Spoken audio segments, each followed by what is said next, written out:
ça serait bien. OK. Elle a Voilà, un donc, accent tellement américain, cette femme, c'est incroyable. donc Raquaneria. je reprends effectivement, puisque c'était pas enregistré, donc Lise va nous présenter le deuxième, la deuxième partie de sa présentation. Elle va plus rentrer dans le détail sur des sujets importants d'Alignment Horse. Et voilà, et donc je lui laisse la parole pour qu'elle nous présente cette deuxième visio. OK, bah super. Bah, comme j'avais commencé à dire, cette deuxième partie, pour ceux qui étaient là la première fois, il y aura quelques petites choses qui vont se répéter, pas grand-chose. Mais à la fin, je vais vous demander une question pour ceux qui étaient là la dernière fois. Donc, s'il n'y a pas de questions pour moi, moi j'aurai des questions pour vous par contre. Alors, je vais partager l'écran. Tu les poses à la fin, les questions, ou tu commences Oui, maintenant? oui, oui, oui, je vais les poser à la fin. Oui, oui, c'est parce que ça D'accord. sera, tu verras que ça parle de la présentation.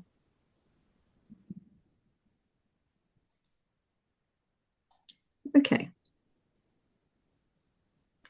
Alors, ça, je vais l'éteindre si c'est possible. Non, non, non, non, non. On repart en arrière. Voilà. OK. Alors, alignment horse ou alignement cheval, mais alignment horse en anglais. Et on le dit aussi en français, donc alignment horse pour les Français aussi. C'est vraiment le pont entre la science et l'équitation pour moi. Mais une des choses qui est très intéressante, c'est que beaucoup de gens aujourd'hui utilisent la science pour essayer d'expliquer l'équitation. Pour moi, surtout après mon travail à l'hôpital avec 25 vétérinaires pour 7 ans, où j'ai travaillé bien sûr uniquement avec les chevaux, c'était, j'ai utilisé moi la science, surtout quand je parlais aux vétérinaires, pour expliquer comment changer l'équitation, pour qu'on puisse diminuer les cas qu'on voyait se répéter, se répéter, se répéter. Donc, ça veut dire que énormément de chevaux arrivaient à l'hôpital avec les mêmes problèmes, au point où des fois, on faisait des paris avant qu'ils rentrent dans les examens avec les vétérinaires, juste en les regardant arriver. Alors, il y avait entre les infirmières et les vétos disaient bah, celui-là, je suis sûre que c'est ça, puis celui-là, je suis sûre que c'est ça. Donc, c'était vraiment quelque chose qui était tellement évident qu'il y avait un énorme problème qu'on devait changer quelque chose dans l'équitation et qu'on pouvait utiliser la science pour changer l'équitation ou expliquer comment la changer au lieu d'essayer de juste utiliser la science pour expliquer l'équitation telle qu'elle est. Alors, en ce moment, ça ne veut pas avancer. Ah voilà.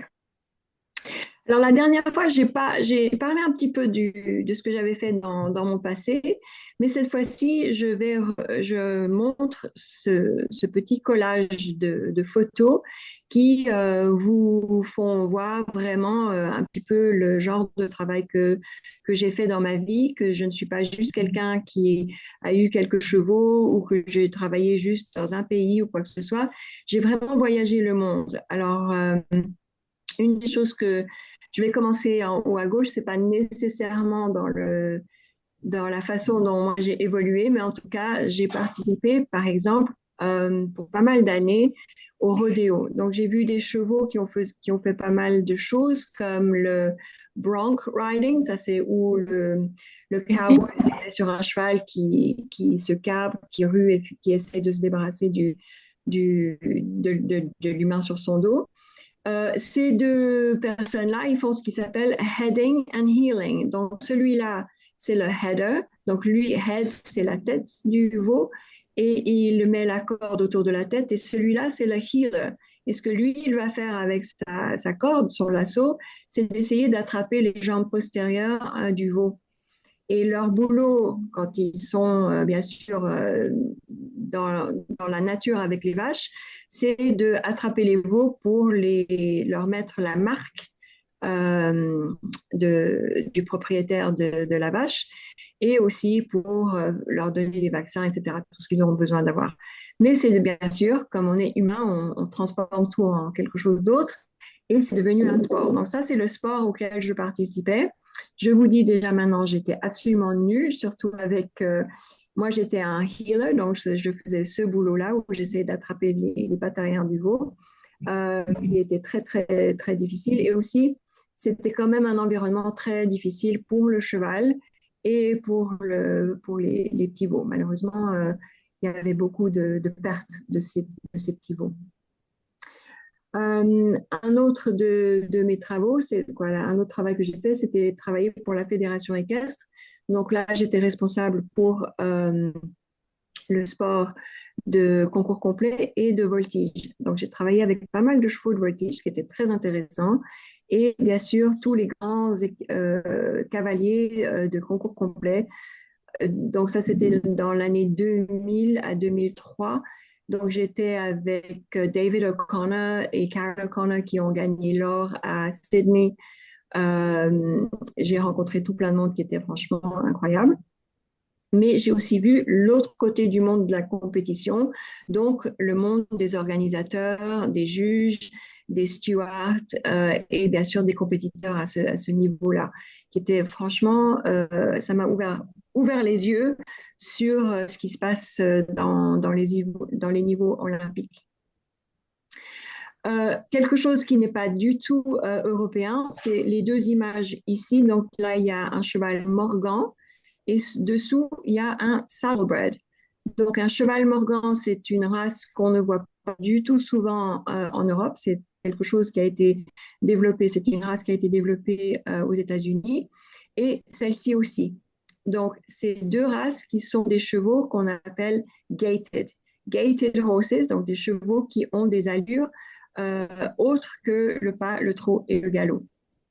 Comme vous voyez dans cette photo-là, si vous regardez de près le sabot du cheval, il n'a pas un fer, mais il a vraiment une chaussure, un soulier qui allonge sa jambe et qui euh, je ne vais pas dire le permet, mais le force à lever le genou. Il ne peut pas étendre la jambe en avant.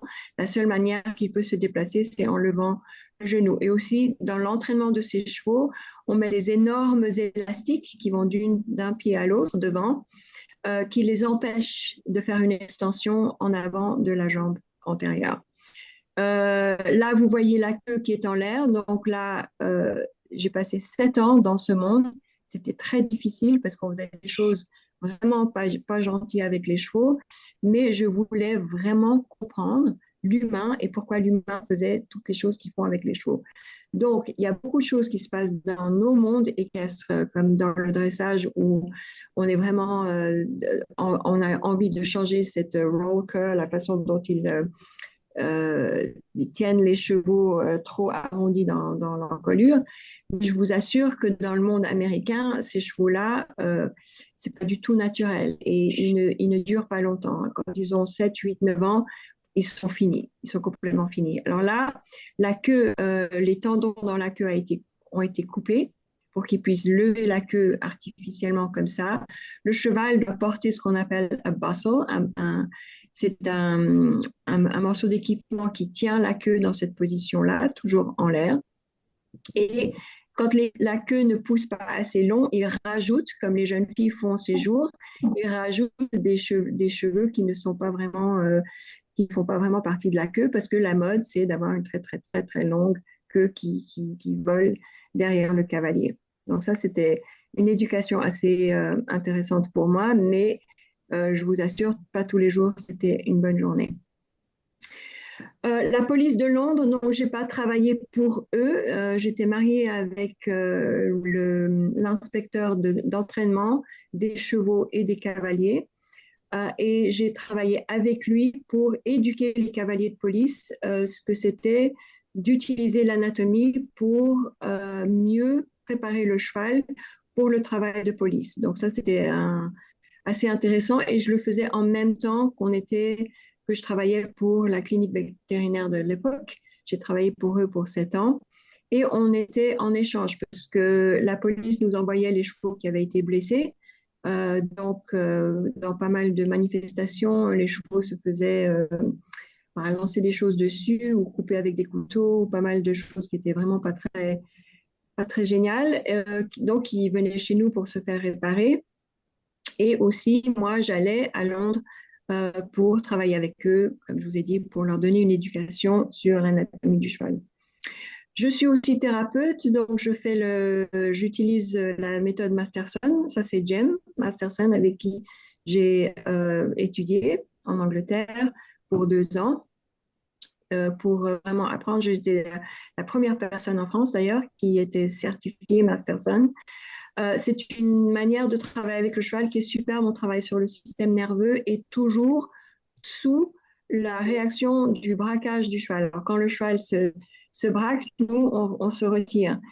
C'était très important pour moi, cette éducation, parce que ça m'a appris d'aller encore plus légèrement avec le cheval au lieu d'aller plus lourd.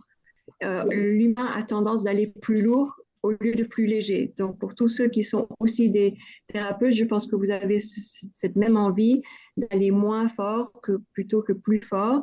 Mais en tant que cavalier, des fois, on veut tenir plus fort parce que c'est pas parce qu'on est méchant, c'est juste parce que c'est ce que notre instinct nous dit de faire. Et des fois, c'est aussi ce que notre coach nous dit de faire. Le massage de sport, ça j'ai étudié aux États-Unis et en Angleterre, donc je suis certifiée massage de sport humain et équin international. Bien sûr, le seul pays qui ne le reconnaît pas, c'est la France, mais c'est pas grave. Je peux quand même travailler ici et là avec le massage de sport équin et humain. Mais ce qui est bien, c'est que ça me permet de aussi travailler avec la locomotion du cheval et la locomotion de l'humain. Donc, je travaille sur les deux côtés du couple, qui est vraiment quelque chose que je trouvais très important parce que le cheval doit pouvoir faire certaines choses pour que le cavalier puisse en profiter d'une façon qui est tout aussi bien pour le cheval que pour lui. Et ça, on va en parler un peu plus dans les slides qui viennent. OK. Alors, pour comprendre les principes d'alignement hausse, il y a certains éléments. Donc, je ne peux pas passer sur tous les éléments ce soir. Donc, j'en ai choisi quelques-uns pour vous aider à comprendre un petit peu ce que c'est ce travail d'alignement. Ce n'est pas juste prendre quelques petits os et les aligner et tout est fini. C'est c'est toute une harmonie qu'on développe entre nous et le cheval, mais c'est une harmonie qui comprend le neurologique, le psychique et le physique de l'humain et du cheval. Alors, le mouvement éduqué doit commencer dans l'esprit, dans le cerveau. Alors, j'utilise le mot esprit parce qu'en anglais, on dit mind. Mind, c'est l'action du cerveau. C'est pas juste les mécanismes du cerveau, c'est vraiment ce que le cerveau fait. Donc, le cerveau, il pense, il réfléchit, il imagine, il fait beaucoup de choses. Le cheval ne peut pas, malheureusement pour lui, imaginer, mais il peut réfléchir. Et il a donc, et bien sûr, il a son propre esprit aussi. Si l'esprit ne se connecte pas au physique, on a juste une réaction au lieu d'une réflexion. Ça, c'est tout à fait la même chose que ce soit le cheval ou que ce soit l'humain. Donc, dans tout le travail que je fais, je demande que le cheval et l'humain se connectent à leur corps, à leur physique, pour pouvoir après diriger leur corps, avoir plus de contrôle sur eux-mêmes. Alors là, on le voit en image. Donc, ce qui est vraiment important, c'est que le cerveau qui est là, juste là, dans la tête du cheval, qui est beaucoup plus grand qu'on pense d'ailleurs.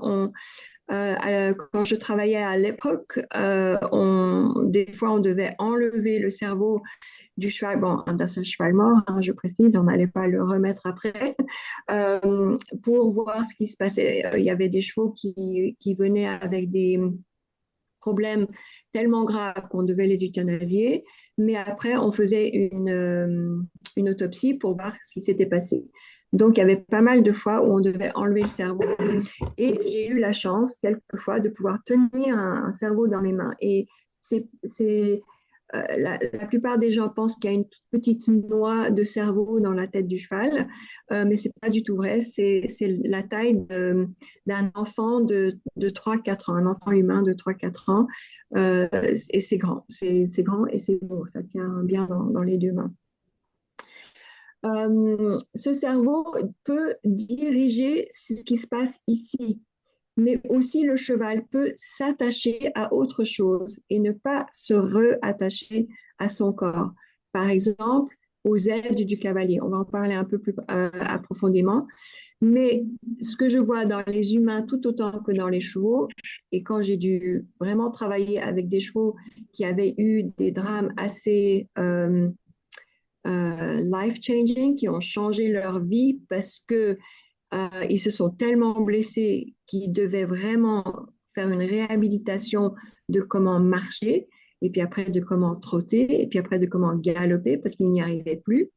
Euh, Ces chevaux-là, on voyait très bien que si ils avaient détaché l'intellect et l'émotion du corps, parce qu'ils faisaient plus confiance à leur corps. Donc, je ne sais pas si parmi vous, il y en a quelques-uns qui ont eu des opérations ou des accidents qui vous ont laissé avec des séquelles importantes. Dans votre réhabilitation, c'est hyper important, donc avec aussi mes patients humains, je travaille beaucoup avec ça, de reconnecter ce qui se passe ici à ce qui se passe ici, donc dans notre esprit, et ce qui se passe avec le corps en entier pour pouvoir reprendre confiance dans ce système et de pouvoir le rediriger, mais le diriger d'une façon où le cheval le fait de lui-même, pas simplement parce qu'il se laisse diriger par le cavalier. Donc, ce qu'on fait, c'est qu'on propose une situation. Donc, je faisais ça énormément avec les chevaux qui étaient en réhabilitation après les opérations. Je proposais une situation dans laquelle ils devaient réfléchir à comment ils allaient répondre à cette situation. Je guidais le cheval, je ne le faisais pas faire. Ça, c'est une des choses très, très importantes à comprendre. C'était pas du tout dans le travail d'alignement. On ne fait pas faire au cheval. On lui apprend comment faire, ou des fois, on lui réapprend comment faire parce qu'il a perdu l'habilité de faire, comme les humains qui ne peuvent plus marcher après un accident. On guide le cheval à découvrir la solution et puis après, on entretient la connexion neuronale. Donc, quand on voit dans le cheval un neurone s'est connecté à l'autre, et ça s'explique au fur et à mesure que vous apprenez ce que c'est l'alignement, mais il y a des marqueurs, donc des signaux qu'on voit qui nous permettent de comprendre que la connexion s'est faite. Une fois qu'elle s'est faite, on doit l'entretenir, on doit la nourrir comme une petite graine qu'on vient de planter. On ne va pas juste planter une graine et la laisser, on va lui donner de l'engrais, on va lui donner de l'eau, on va la mettre au soleil et on espère qu'éventuellement, elle va devenir une fleur, si c'est ça qu'on a planté. OK. Alors, Diva. Diva, c'est une petite jument qu'on a vue la semaine passée. Et Diva est une petite jument que quand moi je l'ai rencontrée, elle était complètement déconnectée de son corps. Son corps avait beaucoup de problèmes et on va juste les revoir pour ceux qui n'étaient pas là la semaine passée. Et pour ceux qui étaient là, c'était juste une petite revue. Donc, je vais repréciser que la première ligne qu'on va regarder, c'est celle-ci. Donc, celle-ci, tout ce qu'elle nous indique, c'est une position de où est le bassin comparé à où est le sternum. Le plus court la jambe de devant est comparé à la jambe de derrière, le plus on a une ligne du bas qui veut dire que cette partie ici, donc tout l'arrière-main, comme vous le savez, pousse, mais la gravité nous tire toujours vers le bas. Donc, si ça pousse énormément et les petites jambes, les jambes de devant sont très petites, on a un cheval qui non seulement est poussé par la force de son arrière-main, mais tiré vers le bas par la force de la gravité. Donc, cette petite jument, si on regarde sa ligne du haut, on se dit, ah ouais, garrot, bassin, nickel. Longitudinalement, cette jument est en équilibre. Sauf qu'on ne nous apprend pas nécessairement à regarder cette ligne du bas qui est vraiment très importante parce que le plus ça va vers le bas, le plus on a un cheval qui naturellement est sur l'avant-main et est tiré vers le bas par la gravité. Donc le plus on lui demande de faire un effort de derrière sans éduquer le reste du système à comment gérer toute cette puissance, on a un cheval qui devient un cheval perdu. Et cette jument était vraiment perdue, au point où le cavalier qui la montait ne voulait plus la monter. L'arrière-main, on voit qu'il n'y a aucun développement, il n'y a pas assez de puissance ici, vraiment pour comparer à ce qui se passe ici. Alors, un des petits tests qu'on fait, que vous pouvez faire ici si vous le voulez, c'est que vous couvrez avec votre main l'image de la petite jument. Vous allez couvrir juste l'avant-main, mais peut-être avec vos deux mains, et vous allez juste regarder l'arrière-main et vous allez imaginer à quoi vous attacherez cette arrière-main. Ou vous pouvez commencer dans l'autre sens si vous voulez. Vous pouvez couvrir l'arrière-main et regarder ce qui se passe devant, donc l'abdomen, l'avant-main et le cou et la tête. Et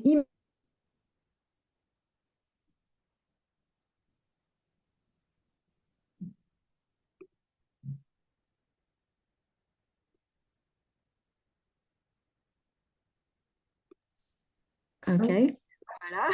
Vous pouvez m'entendre maintenant? Oui, il y a eu un petit souci, j'ai désactivé les sons, mais ça a désactivé le tien parce qu'il y a des micros qui n'étaient pas éteints. Donc, il y OK, a eu un d'accord. petit blanc pendant quelques secondes, donc là, c'est OK. D'accord, ok. Bah, ce que j'expliquais, c'est que si vous avez couvert l'arrière-main, vous avez regardé ce qui se passe devant et après, en imaginant ce que vous aimeriez voir, vous enlevez vos mains et vous regardez cette arrière-main, normalement, ce que vous allez vous dire, c'est que, évidemment, il n'y a pas assez de muscles, il n'y a pas assez de force pour vraiment donner le soutien dont cette petite jument a besoin pour faire son travail. C'est une jument de CSO, bien sûr. On est en Normandie où la plupart des chevaux sont des chevaux de CSO. Alors, ce qu'on a dû faire pour aider cette petite jument, donc la première chose que j'ai fait, c'est que je me suis occupée de ses émotions. On va en parler de ça aussi un petit peu plus tard. Mais dans le côté physique, je lui ai appris à contrôler et reconnecter avec son antérieur extérieur. Après, parce qu'on fait un pas à la fois avec ses chevaux, après on a passé à postérieur intérieur. Après, on a passé à la coordination des diagonaux. Donc, cette jambe a été connectée avec celle-ci et cette jambe-là avec celle-là. Après, on lui a appris la flexion du bassin et finalement, comment porter sa ceinture thoracique. On va revoir tout ça un peu plus de détails. Mais ce que ça va aider avec ce que ça a aidé avec cette petite jument, c'est qu'elle a pu redresser. Là, on voit qu'elle est brassicot, donc elle a ses deux genoux antérieurs ne peuvent pas se verrouiller, donc elle avait beaucoup de peine à sauter parce qu'elle n'arrivait pas à se verrouiller en atterrissant, donc elle sautait un peu comme un mouton, où elle essayait d'atterrir sur ses quatre pieds au lieu de juste ses pieds de devant, ou quoi, son pied de devant. Aussi, elle avait vraiment descendu dans la cage thoracique qui a changé l'angle ici dans le pied. Donc, on avait une cassure dans l'angle ici et on avait vraiment un rétrécissement de l'encolure. Si je dis des mots des fois qui sont un peu bizarres, parce que je parle assez bien le français, mais des fois j'utilise des mots anglais avec l'accent français, j'espère que vous comprenez quand même. Alors, je ne sais pas si ça se dit rétrécissement, mais en tout cas, le cou était beaucoup rétréci comparé à ce qu'on aurait pu penser que cette jument aurait comme encolure. Alors, on a eu... Si vous avez des questions sur des termes, vous pouvez les mettre dans le chat, je vous répondrai directement. Ouais, d'accord, ok. Ouais, parce que c'est un peu franglais, hein. Oui, bon, en principe ça va, mais bon, au cas où. Oui, oui, mais juste au cas où, je dis des choses qui sont un peu incompréhensibles. Si vous me connaissez de plus en plus, vous allez tous comprendre le franglais et ça sera super. Alors, ce qui était passé avec Diva, c'est qu'elle avait vraiment perdu le contrôle de son corps. Elle ne savait plus comment diriger ses structures pour pouvoir répondre aux questions de son cavalier. Donc, le cavalier était devenu très frustré, elle était devenue très frustrée, fâchée. Et d'ailleurs, ma première rencontre avec elle était très violente, où on a passé 45 minutes où je ne pouvais pas la lâcher parce que dans le manège où vous voyez que j'étais là, il n'y avait pas de porte. Et dehors, j'avais une classe de, quoi, pas moi, mais l'école où j'étais, il y avait 12 poneys et 12 petits bouts de choux de 3 ans. Donc, je ne pouvais pas lâcher on dirait une gentille petite calme, mais elle est devenue un monstre hystérique qui était au galop et qui sautait dans tous les sens et qui venait même me lancer ses pieds de derrière parce qu'elle était tellement fâchée. Donc, on a dû travailler là-dessus. Et elle ne savait plus du tout quoi faire. Donc, elle était absolument perdue. OK. Alors maintenant, on va passer au deuxième élément. Alors, ça, c'est l'élément des émotions. Donc, comme vous avez vu avec Diva, là, on a parlé vraiment de cette idée de reconnecter avec son corps à travers l'intellect, mais aussi, on doit le faire à travers les émotions. Elle était très émotionnelle et donc psychologiquement aussi démunie qu'elle l'était physiquement. Là, on voit Ben, on va parler un petit peu plus de lui, mais les émotions du cheval doivent être sous son contrôle. Donc, le cheval doit savoir comment utiliser ses moyens pour contrôler ses émotions. Un cheval éduqué à contrôler ses émotions a également été éduqué à contrôler ses réponses au stress externe et aux conditions environnementales. Environnementales. Ça, c'est pas facile à dire. Quand j'ai travaillé avec les chevaux de la police et quand on faisait, mon mari et moi, des stages pour apprendre le travail de police aux gens qui étaient quoi, des civils qui voulaient aussi apprendre ces techniques, on passait énormément de temps sur les émotions du cheval. Parce que quand un cheval se retrouve avec 2000 personnes enragées autour de lui pendant une manifestation qui devient un peu violente, il doit, lui, savoir comment gérer ses émotions parce que ce n'est pas à ce moment-là que son cavalier peut l'aider. Son cavalier sera trop occupé à garder la foule en contrôle. Donc, ces chevaux-là, on a vraiment travaillé avec leurs émotions, on éduquait leur sens. Donc, l'ouïe, les yeux, comment on dit, quand on doit sentir avec notre nez, on dit comment c'est l'odorat, voilà, merci. Tout ça a été éduqué dans le cheval de police, tout autant que leurs émotions, donc leur peur, leur anxiété, etc.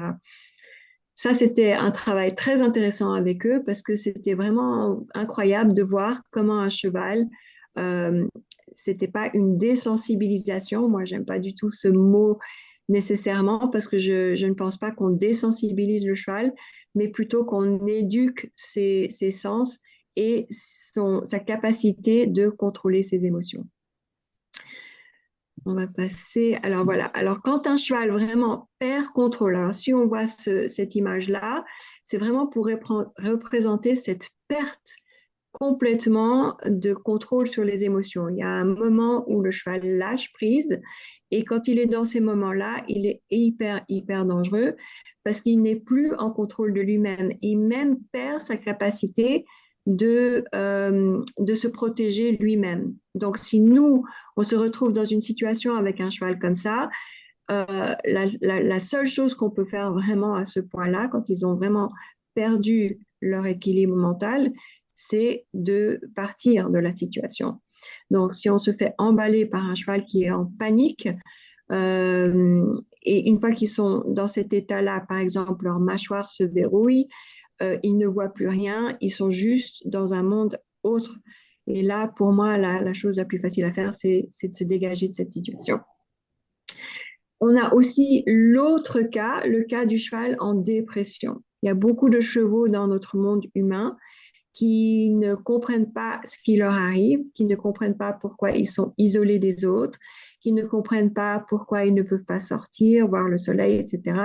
Il y a beaucoup de situations dans lesquelles ces chevaux se retrouvent qui ne comprennent pas et ils peuvent vraiment se déconnecter de leurs émotions ou de eux-mêmes et devenir très, très tristes et très dépressifs. Donc, dans les deux états, on a des chevaux qui ne peuvent plus engager avec l'humain.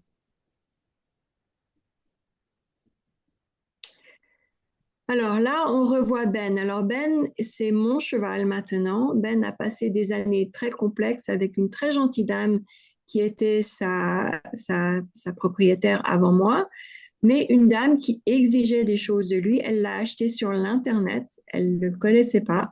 Elle a vu une belle photo. Elle s'est dit, waouh, j'adore ce cheval. Elle aimait surtout le fait qu'il avait un cœur sur son épaule, là, juste là. Et quand il met la jambe en avant, on voit que le cœur. C'est assez joli. Et elle l'a acheté. C'est donc un grand cheval de 4 ans. C'est un cheval de sport irlandais. Donc, il est moitié cob, cheval de trait et moitié pur sang. Mais Ben est un cheval très sensible et très grand et très fort. Et cette dame était une cavalière qui était OK, mais qui n'était pas une cavalière assez développée pour un cheval comme Ben, surtout pas quand il avait 4 ans. Donc, ce qu'elle a fait, qui me paraissait bien sûr logique, c'est qu'elle l'a envoyé à des professionnels. 7 professionnels, pour être exact, dont 2 se sont retrouvés à l'hôpital. Parce que Ben n'est pas du tout le genre de cheval qu'on peut juste forcer à faire quoi que ce soit. C'est un cheval avec qui on doit négocier et communiquer et aussi coopérer. C'est un cheval qui demande de la coopération de l'humain. Et quand l'humain passe de l'autre côté et lui dit non, non, tu vas faire ce que je veux que tu fasses, sinon tu vas payer les conséquences, il se rébelle. C'est un cheval qui se rébelle, il y en a pas mal qui sont comme ça. Malheureusement, la plupart se retrouvent à l'abattoir très vite. Donc lui, il était en route pour l'abattoir. Je l'ai pris parce que je le connaissais, parce que je l'avais rencontré il y avait 2 ans avant qu'il vienne chez moi. Et la première chose que j'ai dû faire, c'est de vraiment éduquer Ben à comprendre ses émotions et comment les gérer. La seule chose que moi je fais, donc c'est ma technique, c'est pas la technique des gens qui sont beaucoup plus doués avec le comportement du cheval, mais je mets le cheval et moi dans une situation où il est en sécurité. Donc avec lui, c'était dans un manège qui était bien fermé, il ne pouvait pas sortir ou sauter du manège. Je me mettais au milieu du manège sur une chaise et je passais 45 minutes avec lui où il pouvait faire ce qu'il voulait. La seule chose qu'il ne pouvait pas faire, c'était de venir me voir moi s'il était dans un état émotionnel trop élevé. Donc, et quand il est arrivé, il était sensible à tout, que ce soit des enfants qui passent en courant, un cheval qui était en main avec un humain parce qu'il sortait au pré, que c'était un tracteur qui passait, que c'était un avion qui passait par-dessus. Tout le déclenchait et il partait en vrille. Et je le laissais faire, mais je ne l'abandonnais pas. Donc, j'étais toujours avec lui. Et au bout d'un moment, il s'est rendu compte que s'il se calmait, il avait le droit de venir vers moi dans ma bulle de sécurité. Et l'instant où il remontait en tension parce que quelque chose avait capté ses émotions, je le renvoyais gentiment dans un espace éloigné de moi. Ça a pris, je dirais, peut-être un mois où j'ai travaillé avec lui comme ça 3 fois par semaine avant qu'il puisse finalement gérer ses émotions assez que je puisse sortir avec lui en balade. Pas monter, mais à côté de lui et sans me faire écraser ou sauter dessus ou qu'il se sauve de moi complètement et parte tout seul dans la nature. Et de là, on a pu commencer le travail d'alignement. Mais on ne peut pas s'occuper de la locomotion d'un cheval quand mentalement et émotionnellement, ils ne sont pas capables de rester avec nous. Donc ça, c'est l'histoire de Ben. Maintenant, c'est un de mes meilleurs professeurs. Je lui ai promis que plus jamais personne ne va monter sur son dos. Il est capable d'être monté, mais c'est pas du tout ce qu'il aime faire. Par contre, le travail en main, il adore ça absolument et il apprend aux gens ce que c'est le travail d'alignement parce que ça lui plaît énormément. Et aussi les balades en main, il adore ça. OK. Alors, élément numéro 3. L'énergie du cheval peut varier du plus haut ou plus bas. Donc, on a maintenant, on va passer un peu plus sur le système nerveux de nouveau. Donc, on va parler du sympathique et du parasympathique. Donc, le parasympathique, c'est le côté où on est nous, on a le même système qui nous permet de dormir, de manger et d'être calme. Et le plus haut niveau, le plus grand état, c'est le système sympathique où on peut être un peu plus élevé, dans un état d'excitabilité un peu plus haut, mais sans être en panique. Donc, il y a les deux. Euh, et c'est pas la même chose que les émotions. Les émotions et le système nerveux est complètement différent, mais intégrés l'un à l'autre. Donc, c'est différent, mais la même chose. Je ne sais pas exactement comment expliquer ça différemment, mais c'est pas du tout ce qui se passe émotionnellement dans le cheval n'est pas relié nécessairement à ce qui se passe dans le système nerveux. OK. Alors, mais en combinant toutes ces différentes connaissances, on peut trouver un état d'esprit dans lequel le cheval peut vraiment travailler avec nous d'une manière optimale, ça se dit, où il peut répondre à nos questions sans jamais se passer dans l'anxiété ou dans un état où il se braque. Parce que quand on est dans le sympathique, il y a trois façons dont le cheval peut répondre. C'est la fuite, c'est la bagarre, donc où il se retourne contre nous et vient nous chercher, ou il fige, il se braque. Et là, il bouge plus. Donc ça, c'est les trois états vraiment très extrêmes quand le cheval a passé dans le sympathique extrême. Alors voilà, on a maintenant un joli petit poulain qu'on voit qui est complètement endormi. Alors là, franchement, il ne pourrait pas être plus bas dans son parasympathique qu'ici. Donc il peut manger, il peut dormir, mais il ne peut pas travailler. Il ne va pas soudainement d'ici pouvoir se lever et commencer à engager avec l'humain parce qu'il est beaucoup trop détendu. De l'autre côté, on a un cheval qui est là maintenant en panique, en fuite. Et dans ce moment-là, non seulement il ne peut pas travailler avec l'humain, ça c'est sûr, mais le cerveau ne peut plus rien enregistrer.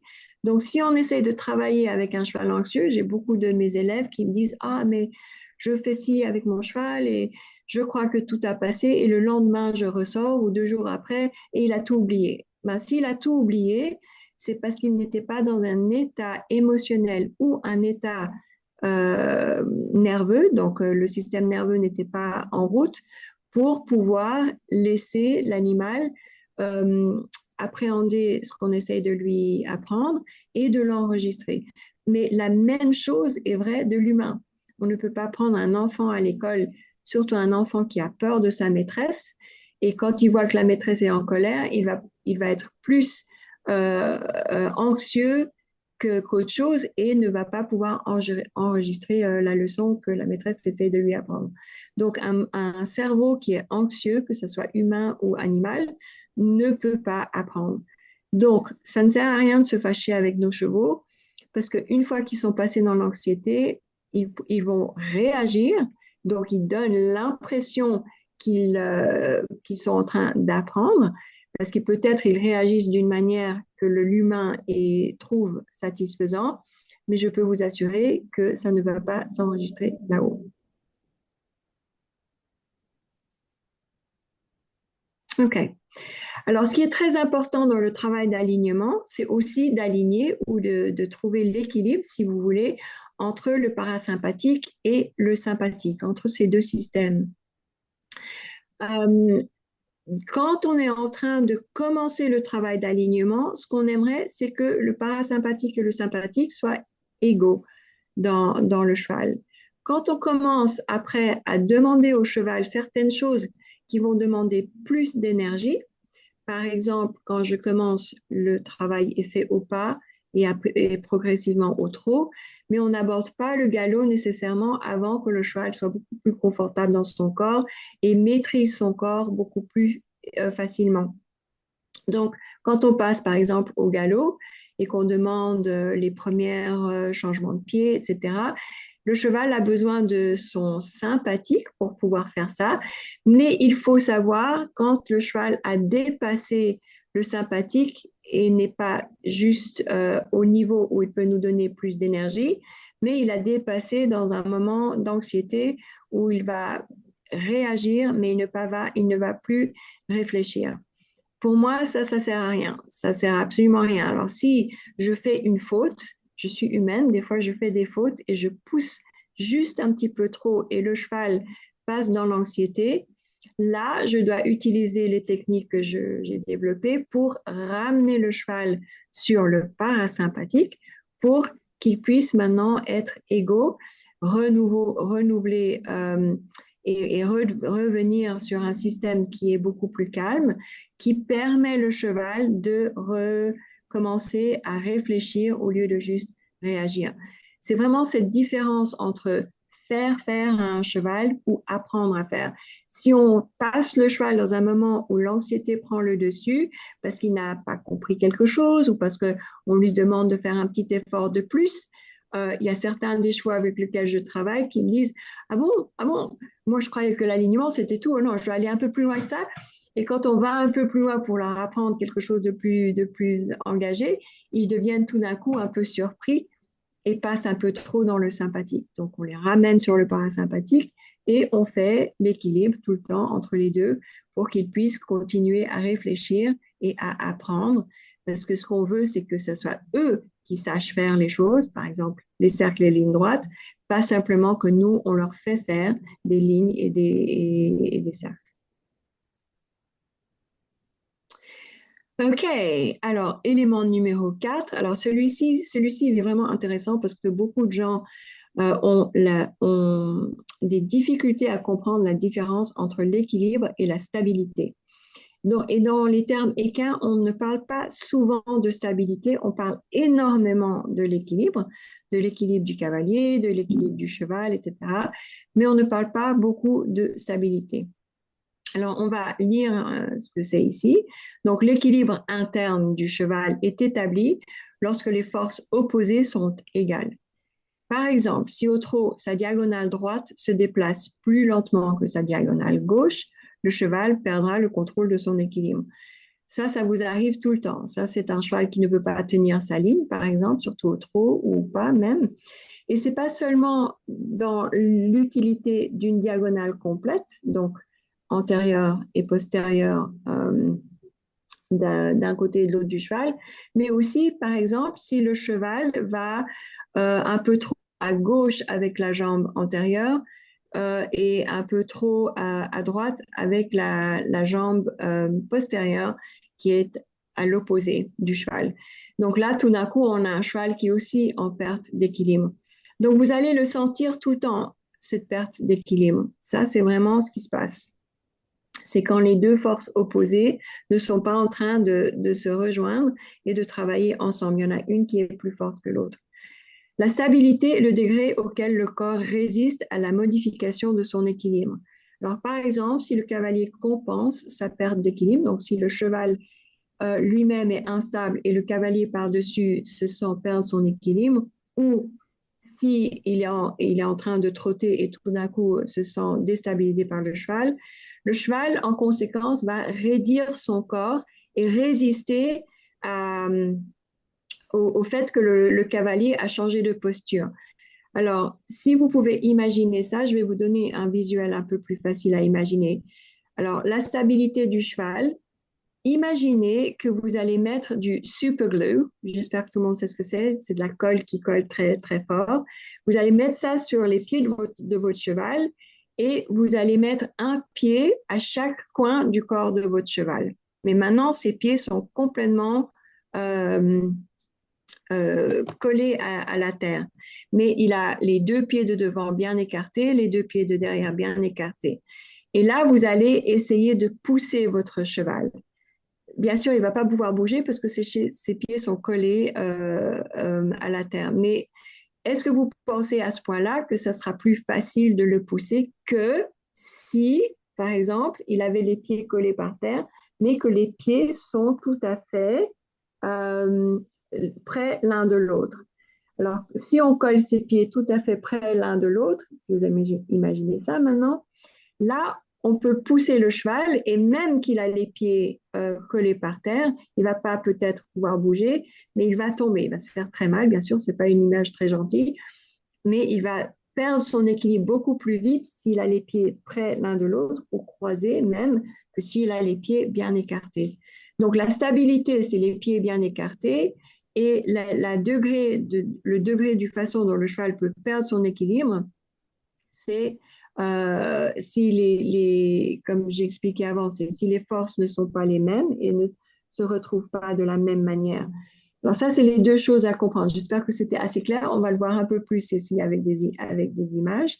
Mais ces deux états d'équilibre sont fortement influencés par la capacité du cheval à maintenir l'alignement. Donc, si le cheval est aligné, il peut résister cette perte de stabilité et la perte d'équilibre. Alors voilà, on va aller un peu plus profondément dans cette explication parce que ça peut être ça peut devenir un peu confus. Alors là, dans cette image-là, on voit une situation stable. Là, la table, elle a ses quatre pieds par terre. Il n'y a rien dessous qui fait que la table, elle est un peu bancale. Et le vase en lui-même aussi, il est stable et en équilibre. Donc, il est stable, il est équilibré. Là, il n'y a pas de problème. Maintenant, on va bouger à cette table ici. Cette table, c'est une table où on peut faire des dessins dessus, c'est bien. Donc, on peut lever la table et l'incliner. Par contre, si on laisse le vase par-dessus, si le vase est juste comme ça, lui, la gravité va jouer son jeu, tirer dessus, et maintenant, on va perdre ce beau vase. Mais le vase en lui-même est encore en équilibre. Lui, il n'a pas changé son équilibre. Il a juste été maintenant penché par la table. Donc lui, il est équilibré, mais il n'est pas sur une surface stable maintenant. Elle est instable. Donc il va commencer à tomber. Pour retrouver, lui, sa stabilité, donc il est toujours en équilibre, mais maintenant, il veut retrouver sa stabilité sur cette surface. On va mettre une petite cale dessous, comme on fait des fois au restaurant quand on a une table qui bouge un peu, on met une cale dessous pour que ça s'équilibre. Là, le vase compense. Et c'est exactement ce qui se passe dans le monde du cheval. Alors, ce cheval ici n'est pas, il a le système axial est en train de pencher et s'éloigner du système appendiculaire, donc les jambes, on en a parlé la dernière fois. Donc ça, c'est le système appendiculaire, qui sont les jambes du cheval, et le système axial, c'est de sa tête à sa queue. Et on voit que cette partie-là, elle se penche à droite, mais les jambes sont restées plus vers la gauche.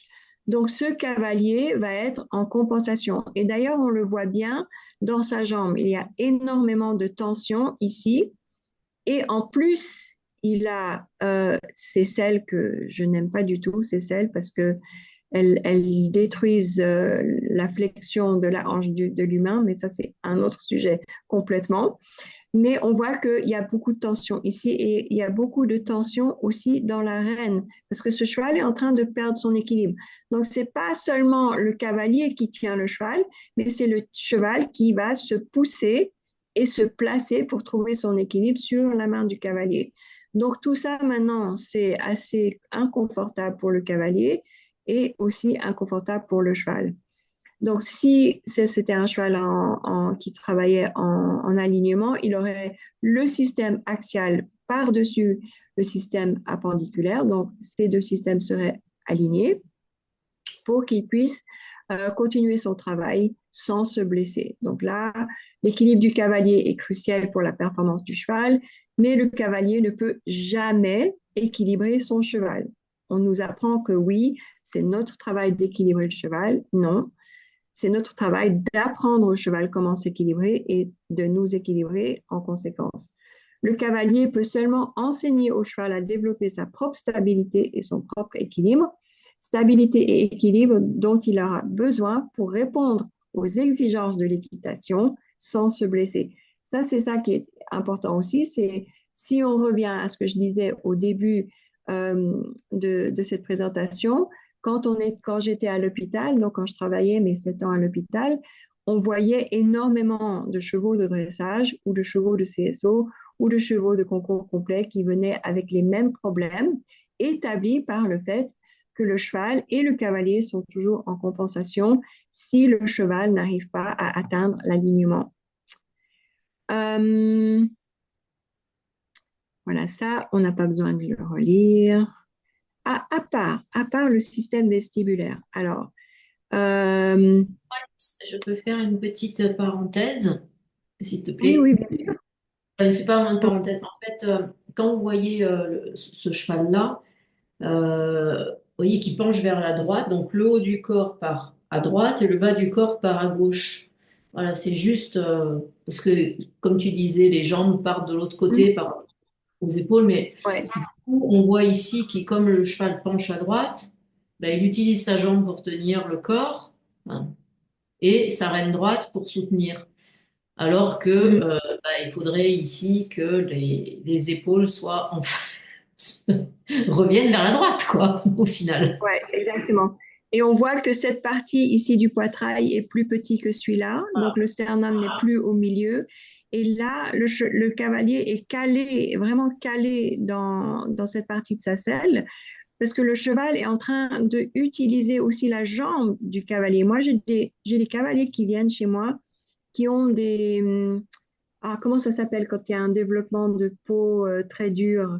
Euh, Tu sais, quand on nettoie, je sais pas comment ça s'appelle, mais en tout cas, c'est un endroit où le cheval se pose et le cavalier essaye d'utiliser cette partie de son corps pour arrêter le cheval de dévier. Hein? Ça vient de la corne, de la peau Ah oui, dense. ça vient de la peau comme sous les pieds. Voilà. Oui, c'est vrai. Ça devient très dur, voilà. Et ça, c'est parce que le pauvre cavalier a 700 kilos de cheval en mouvement, qui est de tenir avec sa jambe, sa rêne et sa compensation comme le vase. Donc, ça ne veut pas dire que ce cavalier est hors d'équilibre, c'est un cavalier de haut niveau, on le voit de la manière dont il est habillé, ou elle, c'est peut-être une fille, je ne sais pas. Mais c'est quelqu'un qui est en train d'utiliser énormément de sa force pour diriger et soutenir le cheval. Ça devrait être l'inverse. C'est le cheval qui doit utiliser sa force, son intelligence, sa capacité de contrôler son propre corps pour donner au cavalier euh, quelque chose de beaucoup plus facile. Et si c'est plus facile pour le cavalier, c'est énormément plus facile pour le cheval et vice-versa. Donc, le cavalier là est aussi en train de se blesser. C'est pas que le cheval qui est en train d'affaiblir ses structures, c'est aussi le cavalier. Donc, moi, je travaille avec beaucoup de cavaliers qui ont mal aux hanches, mal aux genoux, mal aux chevilles, mal aux épaules. J'ai un cavalier de 28 ans qui ne peut plus monter à cheval parce qu'il s'est complètement déchiré les épaules. Donc, c'est pas seulement les chevaux qui souffrent, hein, c'est aussi malheureusement, c'est aussi les cavaliers. OK. Là, on va aussi parler des choses qui sont instables à l'extérieur du cheval. Donc, on a bien sûr le terrain sur lequel le cheval se déplace. Ça peut être de la boue qui glisse ou qui est tellement profonde que le cheval doit changer sa locomotion parce que sa proprioception, bien sûr, est impactée. Là, on a du sable profond, ça aussi, ça va changer la manière dont le cheval va réagir cette partie qui devrait le soutenir. Donc, on n'a pas de force qui résiste de la même manière que le cheval pousse. Donc, en anglais, ça s'appelle ground force resistance. Ça veut dire que normalement, le sol résiste autant que la force qui pousse du cheval. ou de la personne d'ailleurs, mais si c'est pas dur, donc si c'est pas assez fort, bien sûr, on a l'empreinte parce que le cheval va commencer à s'enfoncer là-dedans. Ça, les cailloux, ça glisse énormément, donc le cheval va se retrouver à être beaucoup plus, pour retrouver sa stabilité, il va essayer d'utiliser son système musculaire pour garder sa stabilité, comme si nous, on le fait la même chose quand on va marcher, par exemple, sur de la glace. On va pas marcher de la même manière que si on marche sur un terrain qui est vraiment stable. Cette photo-là en bas à droite avec les cailloux, ça c'est pour montrer un petit peu comment l'alignement se passe dans le corps du cheval. Si on peut imaginer que tous ces cailloux sont tout à fait différents, ils ne sont pas tous les mêmes, les tailles sont différentes, les formes sont différentes, mais en les mettant d'une certaine manière, on peut retrouver de la stabilité. Et c'est ça qu'on va faire avec le cheval. On va lui apprendre comment utiliser son intelligence, ses émotions, si vous voulez, et son système nerveux pour mettre cette même genre de choses en place dans son corps. Donc tous les os du haut de son corps, dans le système axial, on va les aligner, on va apprendre au cheval comment les aligner pour qu'il puisse retrouver cette même stabilité. Donc ça, c'est un des éléments assez importants dans le travail qu'on fait. Et la dernière, alors là, cette image ici, en bas à gauche, c'est pour montrer que si on va à la plage, la plupart des gens, ils vont aller sur cette partie de la plage. C'est beaucoup plus facile de marcher ici, où le terrain est stable, que ici, où le terrain est instable. Donc, il y a des forces externes aussi qui marchent, qui travaillent, qui sont au boulot quand nous, on est en train de travailler nos chevaux. Le cheval ne peut pas réagir de la même manière s'il est sur de l'herbe, s'il est sur du sable, s'il est sur du sable dur comparé à du sable mou, s'il est sur du gravier, etc. Normalement, on n'a pas des carrières en gravier, mais on peut les rencontrer en balade. Alors dernièrement, comme je vous ai dit, j'ai beaucoup travaillé avec les chevaux de voltige et les voltigeurs, c'est comme ça que ça se dit en français, je pense. Et dans cette image-là, une des autres choses qui est intéressante de voir, c'est que ce n'est pas cette petite fille ici en haut qui est en train d'équilibrer ce cheval en bas. Et même, c'est même pas ce cavalier ici, quoi, ce voltigeur ici, qui est en train de changer la manière dont le cheval va se déplacer. Le cheval en lui-même devrait pouvoir s'équilibrer sur le cercle imposé par le travail de voltige, pardon, mais il ne peut pas le faire s'il n'a pas été éduqué. Alors, une des choses que moi j'ai énormément aimé, c'est d'apprendre au voltigeur, quoi, la personne qui longe le cheval de voltige, comment lui apprendre à rester avec l'axial par-dessus l'apendiculaire. Et là, on voit que ce cheval n'y est pas. Il penche vraiment assez fortement à travers cette épaule-là, qui est son épaule gauche, et on voit que sa jambe est en biais, donc pas sous lui, et on voit que ça réverbère à travers le corps de ce jeune homme qui fait le mieux qu'il peut pour essayer de trouver, et vous voyez que là, il a les jambes bien écartées, ça c'est pour sa stabilité. Si vous imaginez qu'il met ses deux pieds sur le dos du cheval au milieu, là, il va perdre son équilibre parce qu'il sera instable. Donc, pour être stable, il doit vraiment écarter ses jambes. Si on apprenait au cheval à faire la même chose, son travail serait beaucoup plus facile et elle serait beaucoup plus en sécurité. Vous voyez que cette fille-là, qui est the catcher, donc elle est là pour aider si quelque chose se passe. Elle regarde avec un peu d'anxiété. Je ne pense pas qu'elle va joindre ici. Là, vraiment, c'est la personne qui est là pour aider. Et on voit aussi que la ligne du longeur est très tendue. Et on voit même que le mors dans la bouche du cheval part de sa figure, part de la bouche du cheval. Donc, là aussi, il y a énormément de tension où le cheval est en train de tirer sur cette ligne pour trouver son équilibre. Ce qui veut dire que la personne qui tient la ligne est aussi en train de se faire tirer dessus. Si le cheval était en alignement, il n'aurait pas besoin de ces aides. Et cette personne ici, son travail serait beaucoup plus facile. Et comme je disais avant, cette petite fille en haut, the flyer, elle s'appelle celle qui vole, serait beaucoup plus en sécurité. Donc, si moi j'étais une maman et je voyais ma petite fille en haut comme ça, je serais beaucoup plus contente si la personne responsable pour son équilibre, donc le cheval, était beaucoup plus en stabilité. OK. Alors, de nouveau, là, on va repartir sur l'idée de aligné et non aligné. Là, vous avez des chevaux qui vous le montrent très, très, très clairement. Donc, ces deux chevaux-là sont au galop, en liberté, dans un champ, et eux choisissent, bien sûr, de rester alignés. Ils ont la tête devant le garrot devant le bassin, mais la manière dont ils le font, c'est qu'ils gardent cette partie du corps entre celle-ci et celle-là. Ils ne sont pas en train d'essayer de gérer ça et de les mettre devant ici ou derrière ici. Ils réalignent en faisant cette partie ici qu'ils ramènent toujours au milieu. Ça, c'est ce qu'ils sont en train de faire. Par contre, quand un cheval veut changer de direction, il va utiliser sa cage thoracique. Là, on le voit très, très, très clairement. Là, il est bien penché. On voit la ligne dorsale qui est très, très claire. Là, on voit que son sternum est ici, mais son garrot est là. Donc, il y a une ligne où il a penché sa cage thoracique qui, bien sûr, pousse cette épaule vers là.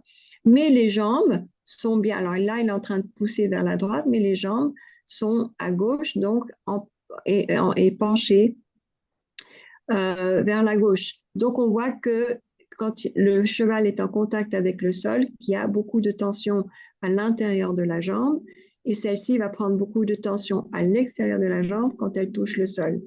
Alors là, quand on voit un cheval comme ça, c'est pas grave parce que lui, dans quelques secondes, une fois qu'il a changé de direction, va se remettre dans cette position. Il ne va pas continuer à galoper comme ça. Ça, c'est simplement une façon de changer de direction qui est très vite.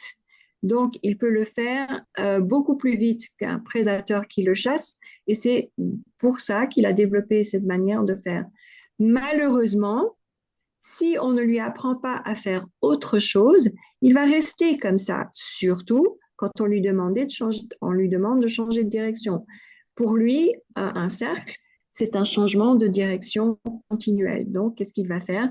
Il va essayer d'adopter cette stratégie pour pouvoir continuer à répondre aux questions du cavalier. Pour le cavalier, par contre, pas du tout génial. Alors, le cavalier va essayer d'utiliser, d'employer des tactiques qui vont l'aider. Donc, jambes ici, tourner la tête, flexion, incurvement, etc. Toutes les choses qu'on apprend au cavalier à faire. Sauf que ce cheval est parfaitement content d'être dans cette posture parce que lui, il y retrouve son équilibre. Dans la vélocité, dans la vitesse dans laquelle il va, dans la manière dont il utilise son encolure, sa tête est en l'air, tout va bien pour lui. Là, il n'y a pas de problème. Le seul problème, c'est si on ajoute un cavalier là-dessus qui va essayer de changer la manière dont le cheval veut se déplacer. Et qu'est-ce qu'il va faire? Il va devenir rigide. Là, c'est où on perd la flexibilité du cheval.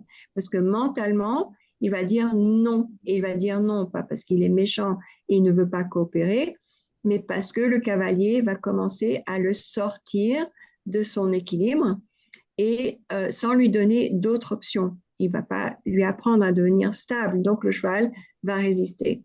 Donc, quand on travaille dans l'alignement, quand on est des cavaliers d'alignement, on leur apprend d'abord comment changer cette stratégie pour utiliser celle-ci, même quand ils sont sur un cercle ou quand ils ont un cavalier sur le dos.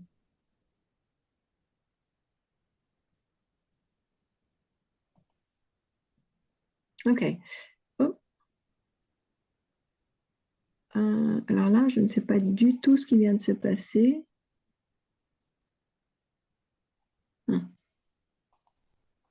Attendez, un petit problème technique.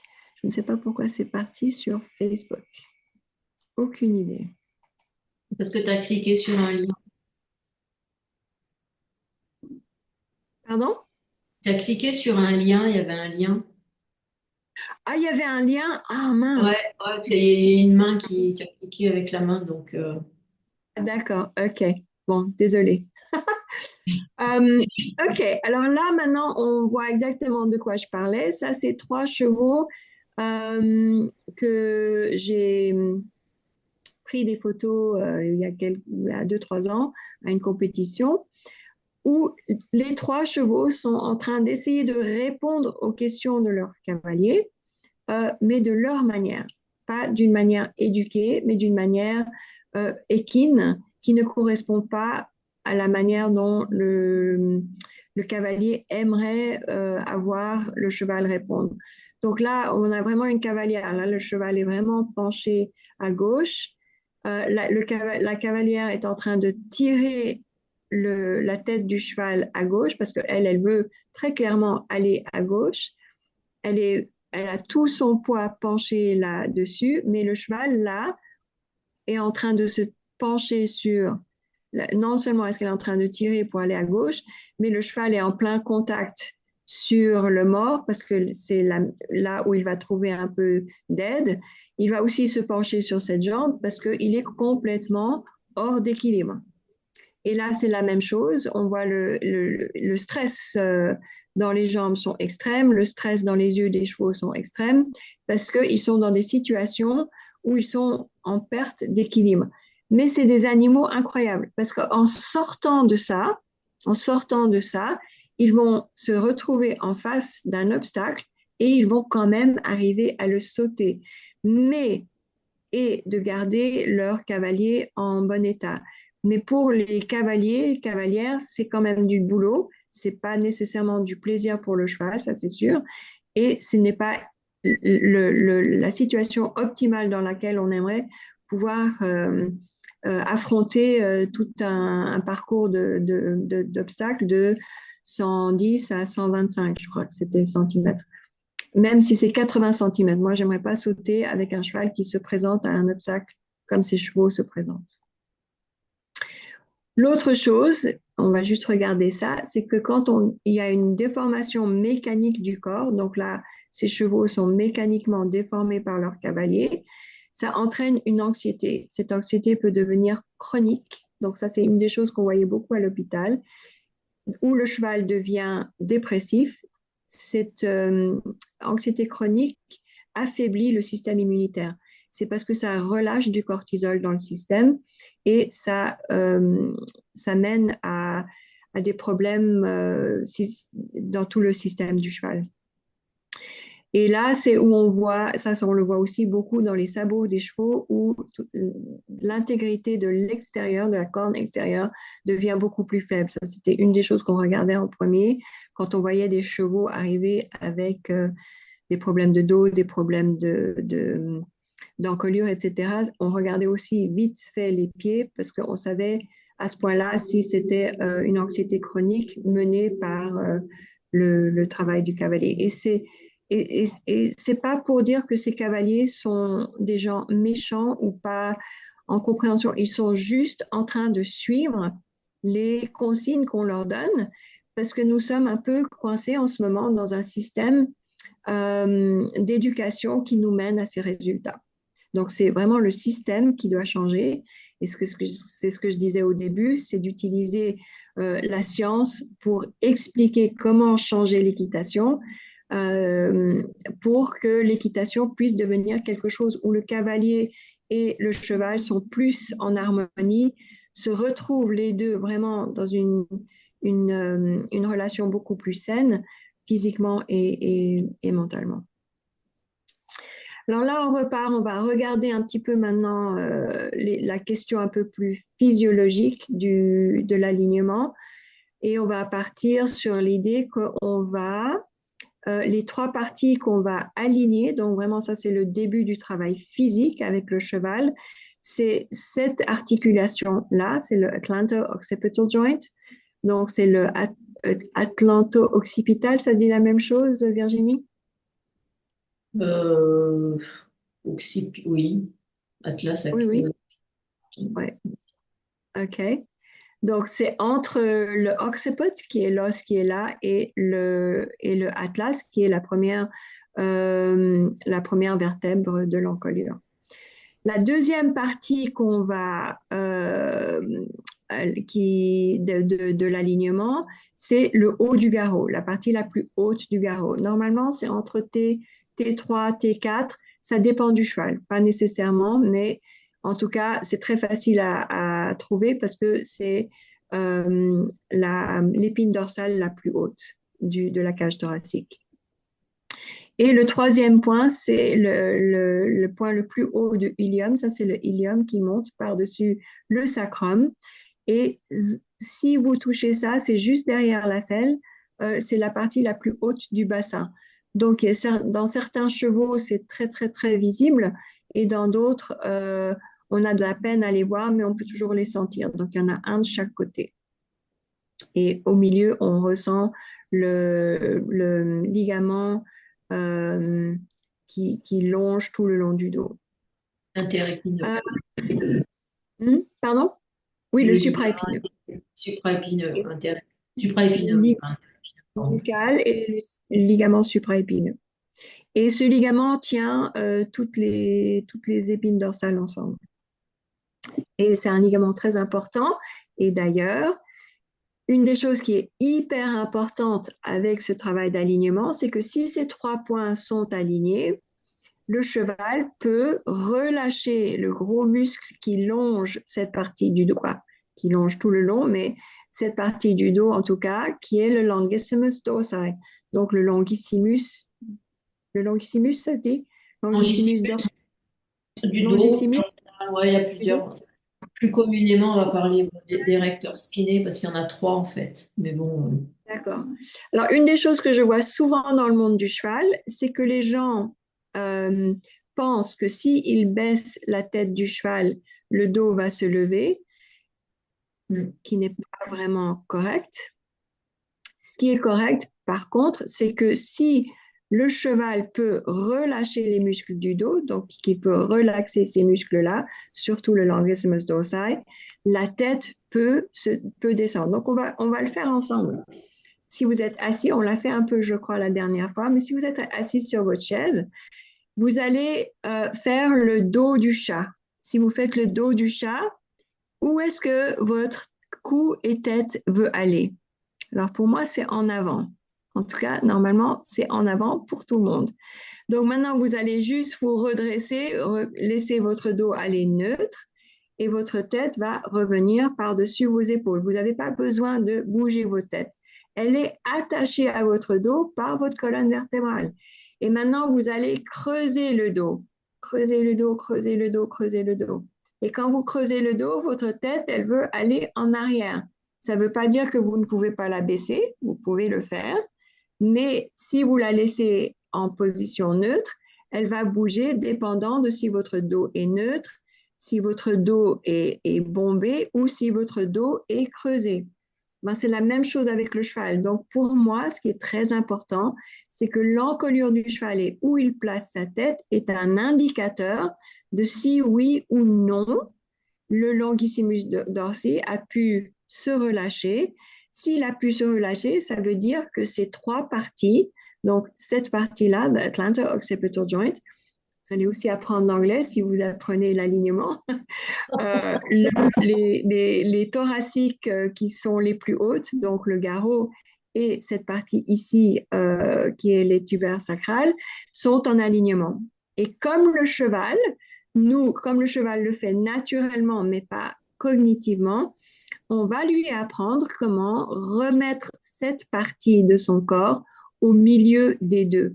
Mais on va lui apprendre de telle manière qu'il va choisir de faire ça, parce qu'il va se rendre compte éventuellement que pour faire une ligne droite, qu'on lui demande de faire souvent, et pour faire des cercles, c'est énormément plus confortable d'avoir ces trois points alignés que de les avoir hors d'alignement. Parce que l'instant que cette partie dévie de ces deux, on est immédiatement en compensation. Donc, qu'est-ce qui se passe en compensation? Le cheval va essayer d'utiliser les muscles de son dos pour se stabiliser. Okay? Tout est relié. Quand il va essayer de faire ça, qu'est-ce qui va se passer avec l'encolure? Ben, s'il creuse le dos, comme moi, ma tête veut aller en arrière, donc sa tête va monter. Et qu'est-ce que le cavalier veut faire? Il veut redescendre la tête du cheval.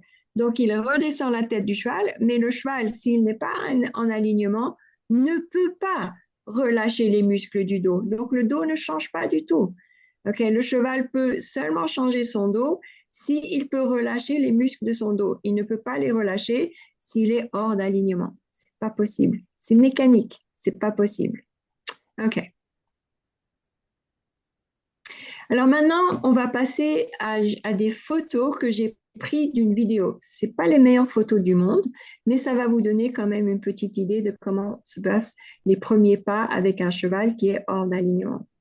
Je vais vous expliquer qui sont ces personnes. Donc là, vous avez Amélia.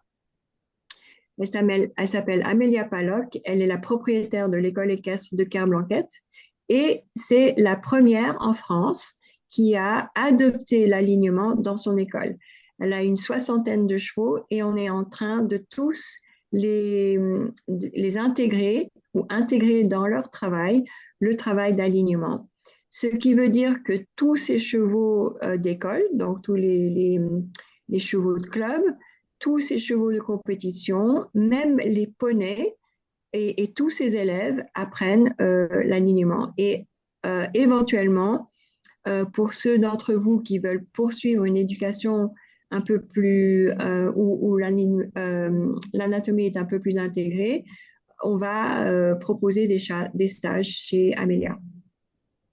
Alors là, Amélia, elle est avec Étoile. Alors, Étoile, c'est une jument que Amélia a achetée quand elle a acheté le centre équestre. C'était une des juments qui appartenait au propriétaire d'avant. Et c'est une jument, une trotteuse, qui avait été sauvée de la boucherie par les propriétaires d'avant, mais qui n'avait aucune éducation, à part de trotter.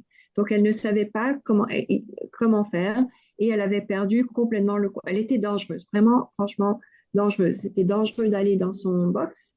C'était dangereux de travailler avec elle. J'ai même essayé de lui faire une séance de Masterson pour voir si ça pouvait l'aider. Et au bout de, je dirais, 5-10 minutes, je suis sortie du box en disant à Amélia, cette jument est hyper dangereuse.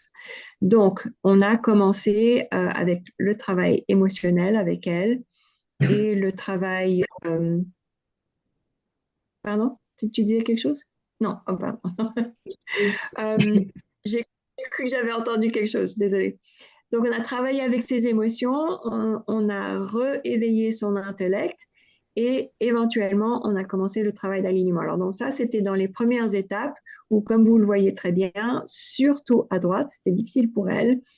Elle ne faisait rien que de se pencher de cette manière.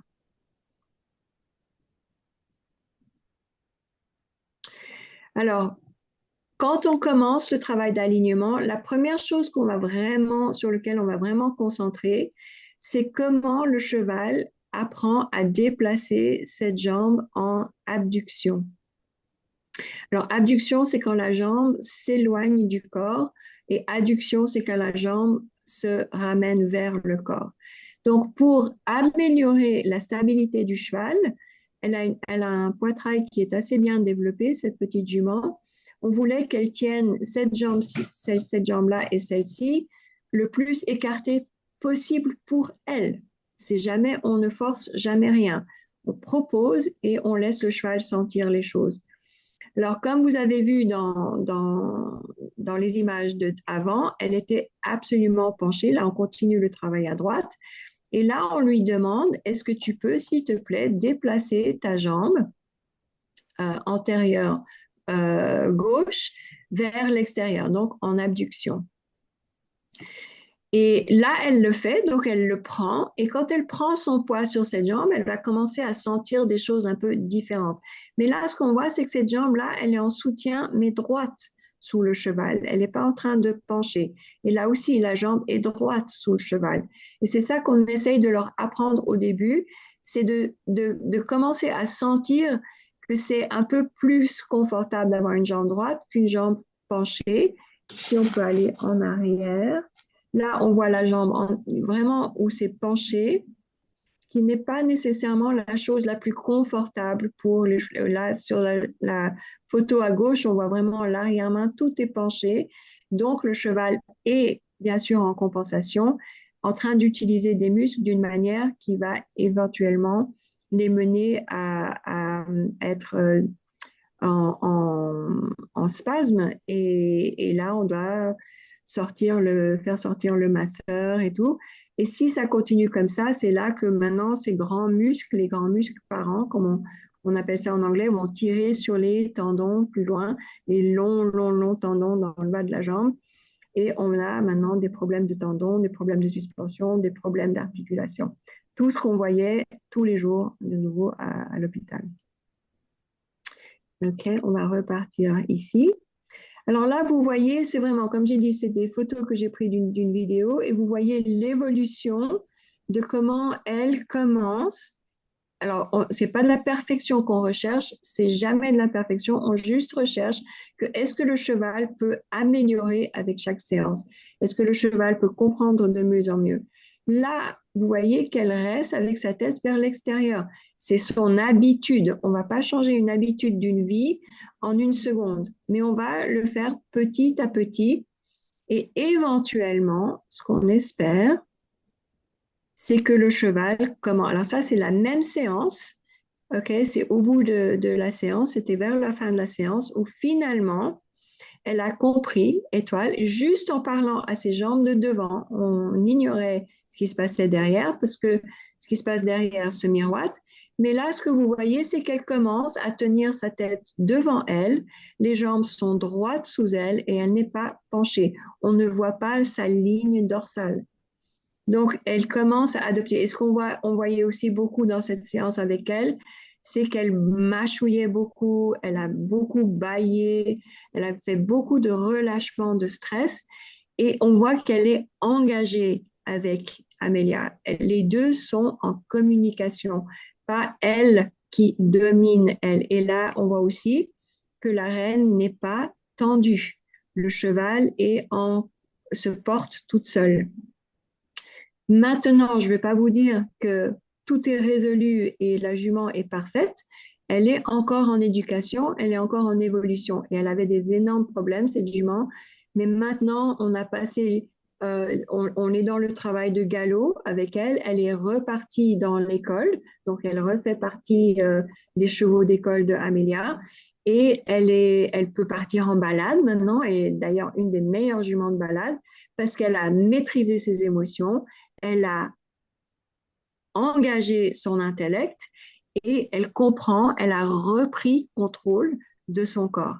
Donc maintenant, elle est beaucoup plus contente et on peut aller dans son box comme on veut, sans problème. On peut lui mettre son licol, on peut mettre le mort, le filet, la selle et tout. Elle est absolument en contrôle d'elle-même maintenant. Au lieu d'être fâchée et hors de contrôle, elle est vraiment incroyable. Et c'est une des juments préférées du club. Et voilà. Alors, je finis avec une belle photo de la plage où d'ailleurs j'étais ce matin. Venez étudier avec nous à tout moment, comme vous voulez. Et là, vous avez mes 4 professeurs. Donc, Ben, que vous reconnaissez. Ça, c'est Roulette, qui est une petite jument croisée dans tous les sens parce que sa maman a été récupérée. Alors, elle est poney, pur sang et cheval de trait irlandais. Et ça, c'est Kaline, qui est une jument de CSO, donc une selle française. Et ça, c'est Belém, qui est un Lusitanien, qui a aussi eu des énormes problèmes dans sa vie, mais on les a résolus et maintenant, il est un de mes meilleurs professeurs. Et voilà.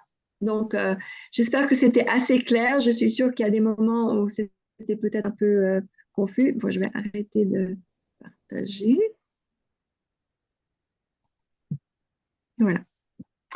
Donc maintenant, c'est à vous. Si vous avez des questions, des choses qui vous perturbent, des idées qui vous êtes peut-être pas d'accord, on aime tout ici. On aime de discuter de tout. Donc si vous avez des choses à discuter, dites-le nous. Alors, avant le temps que ça se décide, je propose de te faire un petit retour sur le chat que tu n'as pas dû regarder, du coup. Non, non, j'ai rien vu du chat, non. Alors, j'ai répondu à certaines, hein, mais bon, voilà.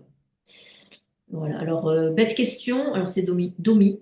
Bête question, mais comment fait-on pour identifier l'état émotionnel d'un cheval? Car chez certains, on voit directement qu'ils ne sont pas bien, mais ce n'est pas toujours facile à identifier. Alors moi, j'ai juste une petite réponse rapide, hein, mais c'est vrai sur le fait qu'il existe un éthogramme du bien-être ou mal-être du cheval et qu'il y a une lecture, enfin on peut, si on s'y intéresse, il y a vraiment des documents, des études qui ont été faites et qui permettent en fait de se sensibiliser, d'apprendre à lire ces signes-là, quoi. Mais voilà, si tu as quelque chose à ajouter à ce sujet, parce que c'est vrai que c'est hyper important dans l'approche, quoi. Oui, bah, la première chose, c'est d'en être conscient.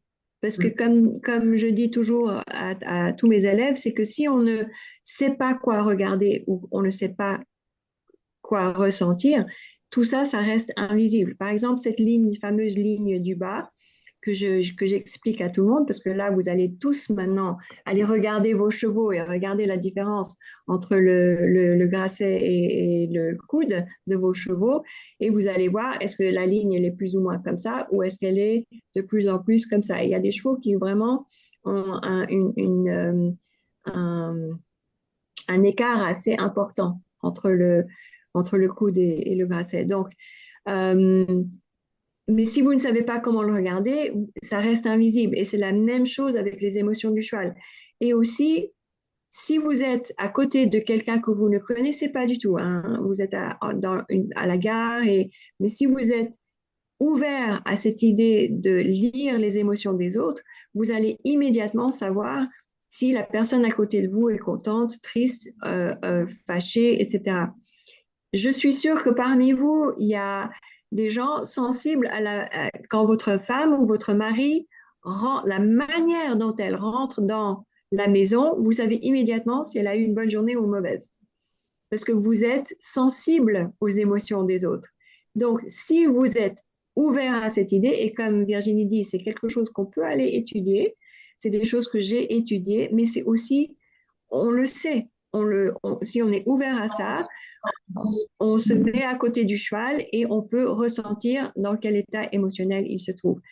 Ils sont toujours en train de communiquer avec nous. C'est juste nous, on n'est pas toujours ouvert à cette communication. Donc, le travail d'alignement, c'est pas nécessairement ce qu'on va vous apprendre, mais ça fait énormément partie du boulot parce qu'on ne peut pas travailler la locomotion du cheval si émotionnellement, intellectuellement et neurologiquement, ils ne sont pas disponibles. Donc, on doit faire attention à ces états avant de pouvoir vraiment travailler leur locomotion d'une manière qui va nous mener à des succès et pas juste des résultats. Alors, Domi demande, du coup, est-ce que c'est prévu dans la formation d'apprendre aussi à utiliser cet éthogramme? Alors, il est disponible. Moi, j'ai un document avec ça, mais de toute façon, bon, après, Lise va répondre, mais de toute façon, à partir du moment où vous n'arrivez pas à établir une connexion, vous n'avez pas l'attention du cheval, qu'il est agité, voilà, vous apprendrez à lire. En fait, c'est du langage non verbal, c'est le langage équin qu'on apprend. Donc, on sera forcément amené à en parler de toute façon parce que Ah oui, oui, oui, oui, à partir du ça moment fait où les choses partie, ne oui. passent pas, c'est que voilà, il y a quelque chose, il y a souvent quelque chose qui se. De toute façon, on le voit dans le travail avec le cheval, l'attention qu'il porte et puis comment il décroche et qu'est-ce qu'il fait quand il décroche et puis il revient. Et il y a plein de choses qu'on sait déjà. Après, le truc, c'est effectivement, comme le dit Lise, d'apprendre à d'être plus à l'écoute de ça et vraiment de l'intégrer. Voilà, c'est une gymnastique, hein, mais qui se fait, quoi. Mm, ouais. C'est passionnant. Et aussi de comprendre, parce que le système sympathique-parasympathique, Ouais. comme je disais avant, c'est différent que les émotions. Ça se passe dans l'instant. Ça, c'est une réaction nerveuse à la situation dans laquelle il se trouve. Mais les émotions, c'est long terme. C'est quelque chose qui leur est arrivé. Par exemple, Ben, quand il était arrivé chez moi, non seulement est-ce qu'il était en colère contre l'humanité, mais il venait tout juste de perdre sa compagne. Donc, une jument de 21 ans qu'il avait passé la plupart de sa vie avec. Il avait 9 ans quand il est arrivé chez moi, donc de 4 à 9 ans. Il était avec elle et elle venait tout juste d'être euthanasiée. Donc il l'a vue morte, il savait bien qu'elle n'était plus là. mais il était en deuil. Donc, il était en deuil. Il était très triste et très en colère. Et tellement en colère qu'il a essayé de tuer Belém. Donc, j'ai dû le déplacer de chez moi. Je l'ai amené dans un centre équestre où je travaillais avec d'autres chevaux. Et c'est là où j'ai pu travailler avec lui dans un endroit où c'était calme avec moi et qu'on a pu construire notre relation. Mais c'était très évident que ce n'était pas juste une réaction neurologique, donc ce n'était pas juste parasympathique-sympathique, c'était quelque chose qui avait été construit sur des longues années. Sur des Ouais. expériences et des moments de vie, donc mais ça laisse des traces sur le système nerveux, quoi. Ben, c'est la même chose pour nous. Nos émotions ne sont pas des choses qui sont juste dans le moment. Mais notre réaction à une situation travaille le système nerveux sympathique et parasympathique. Donc, c'est ça la grosse différence entre les deux. Et oui. Est-ce que- Je continue sur les questions. Du coup, je change un petit peu de sujet. Pour le cavalier, je vais prendre dans l'ordre, hein. Qu'est-ce qui est le mieux pour les deux, compenser l'équilibre ou non? Alors moi, j'ai répondu, en attendant ton retour, que en compensant, on crée un autre déséquilibre et que du coup, ça va être sans fin. Et donc, il faut apprendre au cheval à s'aligner. Donc, bah, ça, c'est un choix. Le cavalier a un choix à faire. Alors moi, par exemple, j'utilise beaucoup, au lieu de juste parler des chevaux, parce que ça peut devenir émotionnel, parce que ça nous marque, hein, le travail avec nos chevaux. Mais moi, par exemple, j'ai une vieille voiture et j'adore ma voiture. C'est une vieille BMW. Elle est incroyable, mais elle va avoir 20 ans l'année prochaine. Donc, elle ne fonctionne plus comme une voiture qui vient de sortir de, du garage, pas du si. magasin. Juste une petite seconde. Rosette. Bon. Ma chienne est en train de faire un petit. Bon, c'est bon, elle est OK. Euh, Alors, quand elle vient de sortir de l'usine, c'est tout à fait différent que quand on l'a eu pour un bon moment. Ça fait 14 ans que je conduis cette voiture. Elle est super, mais quand je me suis mis dans la voiture de ma tante, qui par contre, elle aime exactement la même voiture, mais elle a que 2 ans, on voit la différence. Alors, là, si on repart sur le cheval, est-ce que je continue à être satisfait du fait que je dois compenser pour mon cheval qui est hors d'alignement, ou est-ce que j'apprends comme moi je suis en train de faire avec ma voiture, parce que j'adore ma voiture, mais si j'avais les moyens, je pense que je garderais ma voiture, mais j'en achèterais une neuve aussi pour avoir les deux et éventuellement de savoir que je peux passer d'une à l'autre. Alors, dans le monde du cheval, c'est différent. C'est pas une voiture, c'est un animal, c'est vivant, ça ressent les choses. Donc, on peut compenser, on peut rester comme ça si ça nous satisfait, mais il faut savoir qu'éventuellement, le système va lâcher parce qu'un système en compensation va toujours lâcher beaucoup plus vite qu'un système qui n'est pas en compensation. Donc, si vous maintenez, par exemple, en tant qu'humain, une bonne posture au lieu d'une mauvaise posture, vous allez avoir beaucoup moins mal et votre système va durer beaucoup plus longtemps. Donc, quand moi, je vois des gens, parce que j'ai des gens âgés aussi qui viennent chez moi pour se faire masser et se faire triturer, comme dit certains, euh, je vois bien la différence entre quelqu'un qui a bien entretenu son système physique, donc sa machine dans laquelle il vit, donc son corps, que quelqu'un qui l'a un peu malmené ou qui l'entretient plus. Donc, en, en, en, vivant avec nos chevaux, si on veut un cheval qui va pouvoir rester confortable, donc un animal de compagnie qui va nous emmener en compétition si on veut, ou en balade, et ne pas nous coûter la peau des fesses, je crois que c'est ça qu'on dit en France, en facture vétérinaire, c'est beaucoup mieux de travailler avec l'alignement. Et d'ailleurs, c'est ce qu'on faisait j'ai développé cet alignement, cette approche avec 25 vétérinaires à l'époque. Donc, on a beaucoup travaillé ensemble parce que les vétos aussi en avaient marre de, par exemple, devoir infiltrer les articulations d'un cheval de 4 ans ou devoir infiltrer le dos d'un cheval de 6 ans. Parce que la manière dont on développait ces chevaux pour le sport, euh, d'ailleurs, on ne développait pas le cheval pour le sport, on utilisait le sport, enfin, les gens utilisaient le sport pour développer le cheval au lieu de développer le cheval pour le sport, qui menait le cheval éventuellement à des problèmes physiques, qui coûtaient énormément d'argent aux propriétaires. Ok. J'espère que ça répond à la question. Ouais, ouais. Alors du coup, bah, je continue. Nat dit, je vais rester sur ce thème-là parce qu'il y a d'autres questions, mais je le prends dans l'ordre. Nat dit, bonsoir, merci pour toutes ces explications. Je suis très intéressée pour voir des photos d'un avant et après travail avec votre méthode. Alors c'est un petit peu ce qu'il y avait à la fin du webinaire, dans la présentation, mais après... Mais ça, c'était la première présentation. On n'a pas vraiment. Oui, Non, il non, y dans avait. celle-là, avec Amélia. Ouais, ouais. Avec Amélia, on a vu comment la séance, c'était juste une séance, hein, où elle a commencé, où elle a fini. Mais on a aussi vu la dernière fois la photo de Diva avant et après. Ouais, mais je ne l'ai pas sous la main ce soir, mais je peux la représenter la prochaine fois. Mais c'est pas seulement le développement physique qui est intéressant, c'est aussi quand on se met sur un cheval qui a été développé dans l'alignement, c'est ce qu'on ressent du cheval.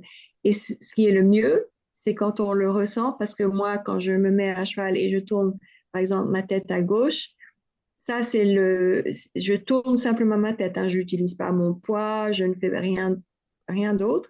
Et je sens mon cheval se placer sur la diagonale externe. Donc, c'est la diagonale qui l'aide à tourner à gauche. Donc, il va aller plus vers la droite pour pouvoir après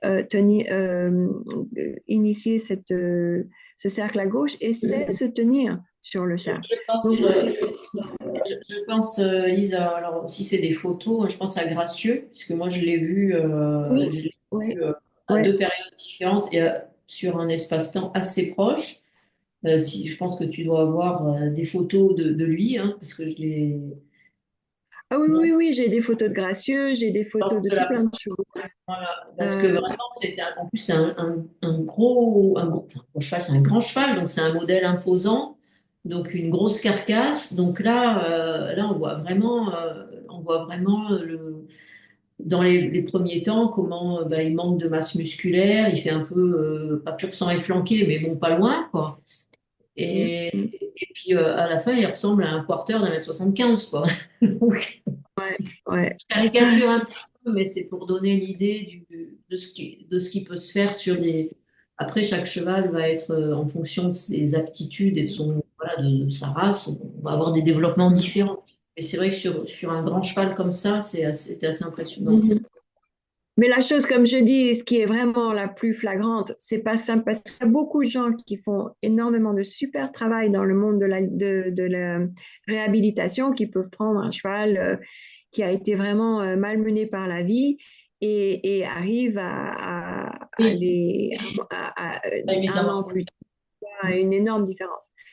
Oui, C'est pas que ça. le mal-être psychologique peut bien pris en charge sans un travail physique nécessairement bien conduit, peut déjà donner de belles métamorphoses, quoi. Exactement. Et mais c'est aussi le travail intellectuel qui est le plus important pour moi dans ce qu'on fait avec l'alignement.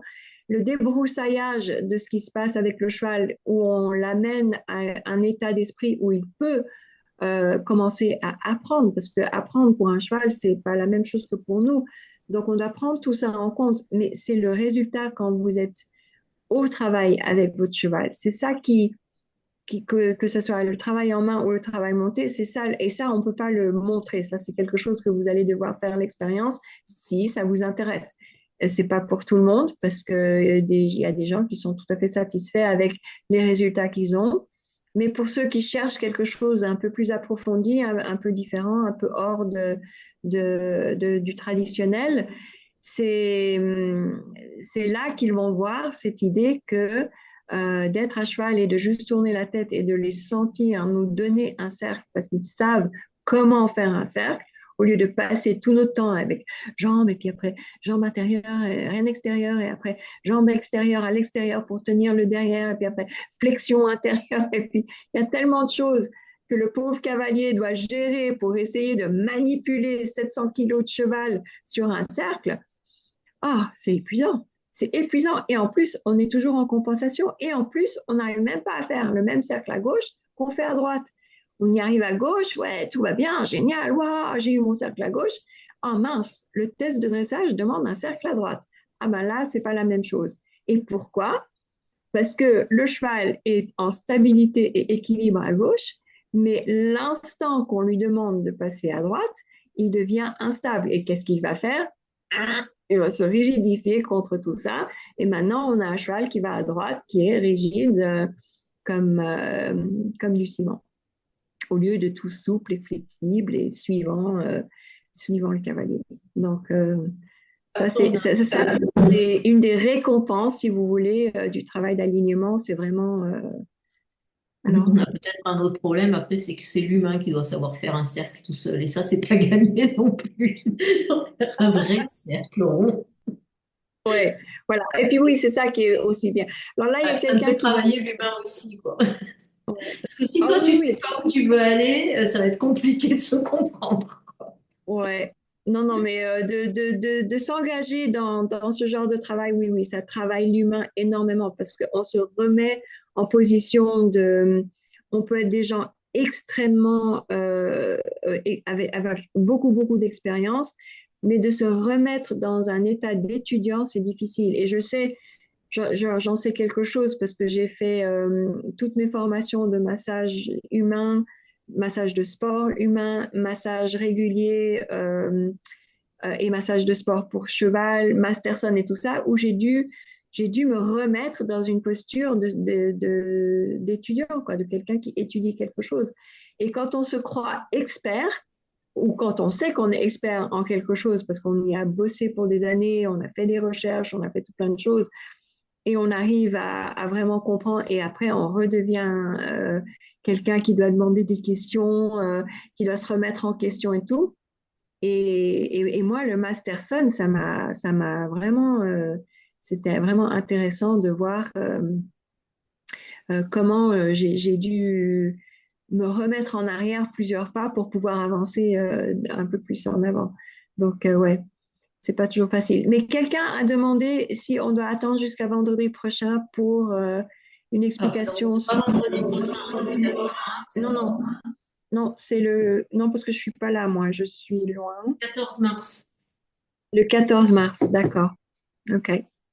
Oui, oui, on n'en parlera pas ce soir, mais il n'y a pas de suspense particulier sur la Ah forme. ben, On va voir les autres on peut. questions d'abord. Ouais, D'accord, OK. Alors, il y a d'autres questions? ouais, il y a d'autres questions. Il y a eu, alors, bon, c'est combien de temps dure une séance en moyenne? Cela dépend du cheval. Ben, oui, on va dire. Ah ben, Mais au début, ouais, au début, dans le tout début, et ça dépend si c'est réhabilitation, rééducation, donc un cheval qui change de métier, ou un bébé cheval. Donc, si c'est un cheval qui a eu euh, une blessure ou quelque chose, un drame qui lui est arrivé, ça, c'est une manière.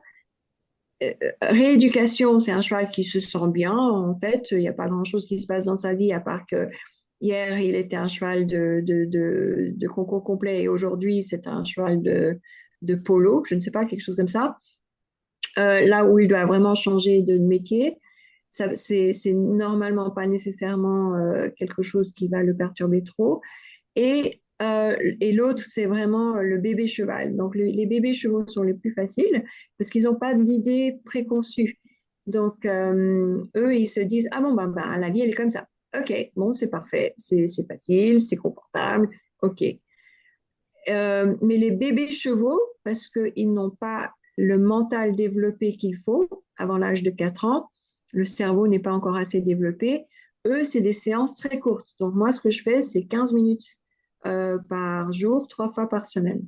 Donc, c'est pas par jour, donc c'est 15 minutes, 3 fois par semaine, 10 à 15 minutes avec l'idée de juste habituer le jeune cheval à l'idée de ce que c'est d'être au bout de la longe. Et quand je leur demande l'alignement, je ne m'attends pas à une réponse, à une réflexion, mais plutôt à une habituation.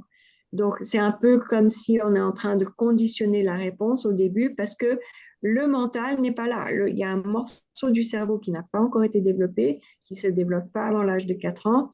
Donc, il ne peut que répondre de cette manière. Mais ça ne veut pas dire qu'on ne peut pas travailler avec.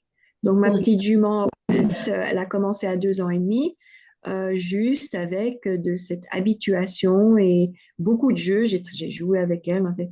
Mais elle n'a jamais su autre chose que l'alignement. Donc pour elle, ça a été facile. Et tous les jeunes, les bébés qui sont nés chez Amelia vont aussi être développés en alignement, donc ils n'auront aucune autre idée dans leur système nerveux et leur intellect que l'alignement. Mais les séances d'un cheval qui est beaucoup plus en avance, ça peut, moi, normalement, le maximum, c'est 45 minutes. Parce qu'on engage leur, ça c'est juste dans l'éducation du cheval. Quand après on passe au développement du sport, ça c'est autre chose. Donc, si on a un cheval de concours complet, bien sûr, on doit maintenant développer non seulement son intellect, mais son système cardiaque, son système respiratoire et ses muscles. Donc, ça change les choses aussi. Je ne vais pas aller faire un concours de haut niveau, concours complet en faisant 3 séances par semaine. Ça, c'est sûr. Euh, OK. ok. Alors, ensuite, qu'est-ce que nous avons? Merde. Donc oui, bon, avant d'aborder effectivement l'alignement, on aborde l'état émotionnel du cheval. Oui, ça on a répondu pendant tout le séminaire, donc c'est OK. Charlotte dit belle brochette en voyant tes chevaux d'école. Oh. Cool. Ah oui, Cindy. Alors, Cindy dit c'est passionnant. J'ai l'impression que Lise pose les mots sur le travail qu'on essaye de faire sur les chevaux sur lesquels on travaille, mais la grande difficulté est de l'expliquer et de faire adhérer les propriétaires. Alors là, quand on travaille, on peut le faire pour soi, mais quand on travaille pour d'autres, on est au cœur du problème, quoi. Mais voilà, il y a des solutions. Ouais. Ah ben ça c'est quelque chose que j'ai abordé avec beaucoup de propriétaires. Donc moi quand je vais entendre que de juste pour faire un massage ou une séance de Masterson, moi je leur explique d'une manière très médicale. Donc j'utilise beaucoup ce qu'on appelle en anglais vet speak. Alors vet speak, c'est le langage du vétérinaire que j'ai développé parce que moi, quand je suis arrivée à l'hôpital, je n'avais pas de vet speak, je ne savais pas ce langage, je ne le connaissais pas. Et les vétérinaires, ils parlent que vet speak, donc ils ne parlent pas autre chose. Donc c'est une langue que j'ai dû apprendre. Et maintenant, je l'utilise quand je parle un peu à mes clients qui ne sont pas encore des élèves pour leur expliquer ce qui se passe avec leurs chevaux. Mais je le fais d'une manière qu'ils puissent comprendre. Et quand ils me demandent, mais quels sont les exercices que je peux faire pour aider mon cheval, c'est là qu'ils ouvrent la porte. S'ils ne demandent pas de conseils, je ne donne pas de conseils. Parce que c'est pas à moi de. Moi, j'explique ce qui se passe avec leur cheval. Et, euh, et puis après, c'est à eux de me demander. Mais s'ils me demandent, s'il n'y a pas cette fameuse quels sont les exercices que je peux faire, ça, la porte est restée fermée. Donc, moi, je continue dans mon rôle comment ça s'appelle, ah, de quelqu'un qui vient travailler sur leurs chevaux. Ah, c'est quoi le terme euh, comme toi, tu es quoi, Virginie? Tu es une ostéopathe, mais tu es une Oh, j'ai perdu le mot en français. Une thérapeute, voilà. Thérapeute. Je reste dans mon rôle de thérapeute et c'est tout. C'est pas mon rôle de changer la vie du cavalier. Ça m'attriste Je de pense, voir. ouais, je pense, Lise, que Cindy, comme elle fait du débourrage, je pense qu'elle parle des propriétaires, Ah, d'accord. Ouais, des éleveurs ou des gens en fait qui savent, qui généralement savent pas monter à cheval d'ailleurs, et qui veulent faire du commerce avec leurs chevaux. Ils pensent que en deux semaines, le cheval, on peut le monter et aller faire un parcours, une caricature, mais à peine quoi. ouais, ouais. Ah oui, oui, ça c'est vraiment compliqué. Mais ça, de nouveau, on ne peut pas changer le monde tout en une fois.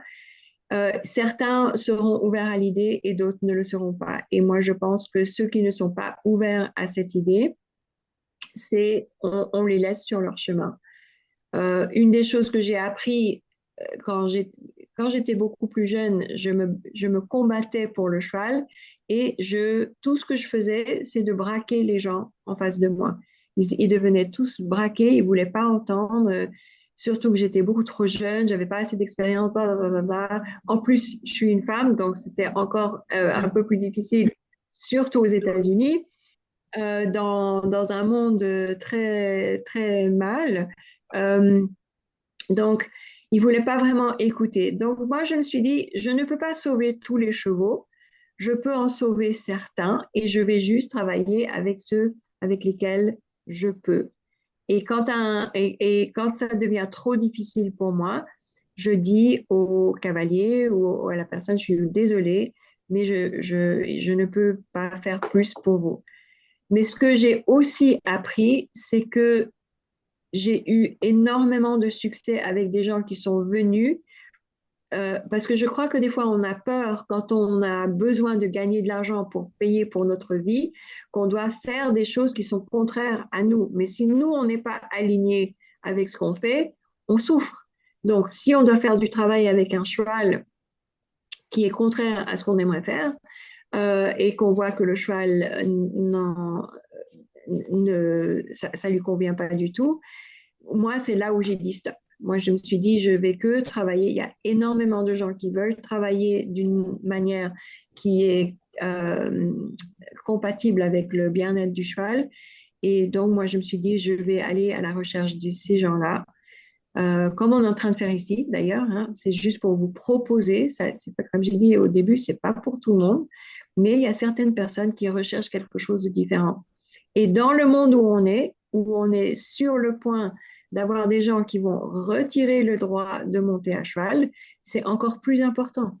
Donc, si on perd notre licence d'opération parce que nous ne sommes plus bien vus par la société, ben, nos chevaux, ils vont disparaître. Donc, pour moi, c'est assez crucial de pouvoir faire ce point avec les gens qui sont un peu têtus, ils ne veulent pas voir d'autres options. Mais s'ils ne veulent pas, ils ne veulent pas. On ne peut pas les forcer. Et je ne suis pas dans le... je ne peux pas forcer les gens. Donc, je fais le mieux que je peux avec les gens qui sont ouverts. Et en Angleterre, on dit, you can take a horse to water, but you can't make him drink. Je crois qu'en français, on peut amener l'âne à manger, mais on ne peut pas le forcer à manger ou quelque chose comme ça. Ben, c'est la même chose. Je ne peux pas forcer les gens. Donc, ceux qui n'ont pas faim ou qui n'ont pas soif, je les laisse de côté. Et quand ils ont faim et soif, ils peuvent venir, ils savent où on est. Mais on va juste participer avec les gens qui veulent quelque chose d'autre. Alors, voilà. C'est une discussion enfin, nous, on a un peu de bouteille depuis nos années de thérapeute, mais c'est vrai que il y a un moment donné, quand on travaille, il y a une façon, enfin, je pense que c'est pareil pour tout le monde, il y a un moment où tu fais un choix et tu te dis ça non.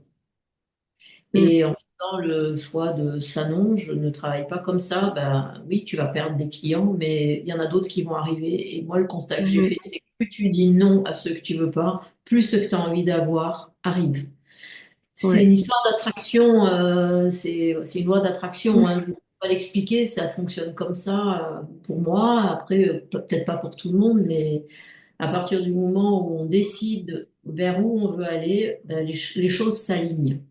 Je ne sais pas ce que Ouais. tu as c'est le cas, c'est la Bah oui, ligne. oui, bah, c'est ça. Bah, c'est l'alignement. Bah, l'alignement, il est partout, hein. Maintenant que vous avez ce mot dans la tête, vous allez le relier à nous deux, ça c'est sûr. Mais chaque fois que vous entendez, vous allez dire, ah oui, alignement, Virginie, Elisabeth. Mais aussi, c'est partout. L'alignement est partout. Et nous, on doit être alignés avec nous-mêmes. Donc, on se fait énormément de mal si on s'éloigne de ce que nous, on veut être dans la vie. Donc, oui, on n'est pas là pour convaincre, on est juste là. Je trouve, moi, en tant que thérapeute et quelqu'un qui travaille dans la locomotion du cheval, je ne suis pas là pour convaincre les gens, je suis là juste pour leur proposer autre chose, c'est tout. Et s'ils le veulent, ils le veulent, s'ils le veulent pas, ben, c'est dommage pour le cheval, mais voilà, c'est leur choix, c'est un choix. Par contre, ce que nous, on essaye de faire aussi, c'est de travailler avec le système de l'éducation. Donc, étant donné que j'ai travaillé quelques années pour la fédération équestre, là, je comprends un peu comment eux, ils réfléchissent. On a travaillé avec la fédération internationale parce que notre fédération est la plus grande, était la plus grande du monde aux États-Unis. Donc, j'ai eu beaucoup d'informations que j'ai pu étudier sur comment le système d'éducation se passe. Et là, on a une option. C'est là où on va pouvoir changer les choses. Pas nécessairement de personne à personne, mais d'offrir une autre façon d'éduquer le cavalier, d'éduquer les moniteurs et les instructeurs. Et éventuellement, les fédérations vont s'accrocher. Ouais, effectivement, tout ça, ça passe par l'éducation des différents acteurs du cheval. On est sur du long terme. On n'est pas sur Je viens de voir que c'est 21 heures. Je pense qu'il y a des gens, je ne sais pas si on a répondu à toutes les questions, Là, il n'y a mais plus de questions dans le chat, mais voilà, si quelqu'un veut rajouter quelque chose avant ouais, s'il y a quelqu'un qui a un commentaire ou n'importe, ouais. on va Et pouvoir le sinon, faire. on va vous laisser avoir le reste de votre soirée. Donc la prochaine fois, je dis quand même, donc on aura, donc on va approfondir encore d'autres données, d'autres concepts de l'approche d'Alignment Horse. Et on parlera donc plus en détail de la façon dont voilà, dont la formation va se présenter. Donc il y a une formation en ligne, mais comme on l'a évoqué, il y a possibilité de faire de la pratique. Donc soit chez Lise sur la plage avec ses magnifiques chevaux, donc dans la Manche. Euh, Au centre équestre de Carblanquette chez Amélia, c'est dans le Morbihan. Voilà, donc il y a on parlera de toutes ces possibilités-là et plus de l'aspect théorique en ligne. Alors dans la formation en ligne, il y aura un aspect théorique, mais il y aura aussi un aspect pratique, hein, avec en fonction des expériences que vous ferez avec vos propres chevaux, dans l'avancée du programme, on va dire. Voilà, on vous aidera. Enfin, Lise on prendra le temps de regarder. Elise vous donnera des conseils, voilà. Ça sera de la théorie parce qu'il y a un peu de théorie quand même, mais voilà, il y aura quand même aussi une approche pratique. Mais après, rien ne vaut toujours voilà, de le faire en réel aussi. Donc après, ça Ah dépendra des oui. besoins, des envies de chacun et des possibilités. Voilà, combiner, voilà, il y a toujours possibilité d'avancer et chacun le fait à son rythme et au moment où c'est le moment pour lui, quoi, tout simplement. Ouais. Donc du coup, ben voilà, si moi j'ai terminé pour ce que je voulais vous dire. Donc le 14 mars, si je ne me trompe pas, c'est la dernière date. De toute façon, je vous envoie les mails, je vous envoie le lien. Et si vous avez des questions, ben, c'est toujours pareil. Après la visio, ben, vous pouvez m'envoyer un email. Donc les emails où vous avez le lien, on les checkera et puis on y répondra à la visio suivante. Et puis, bien évidemment, d'ici quelques jours, je mettrai en replay la visio. Voilà. Donc, moi, je vous souhaite une bonne Cool. soirée et j'espère vous Oui, retrouver. bonne Et soirée à tout le monde. Au revoir. au Bonne revoir. soirée. Merci, bonne soirée. Merci. Alors, je regarde.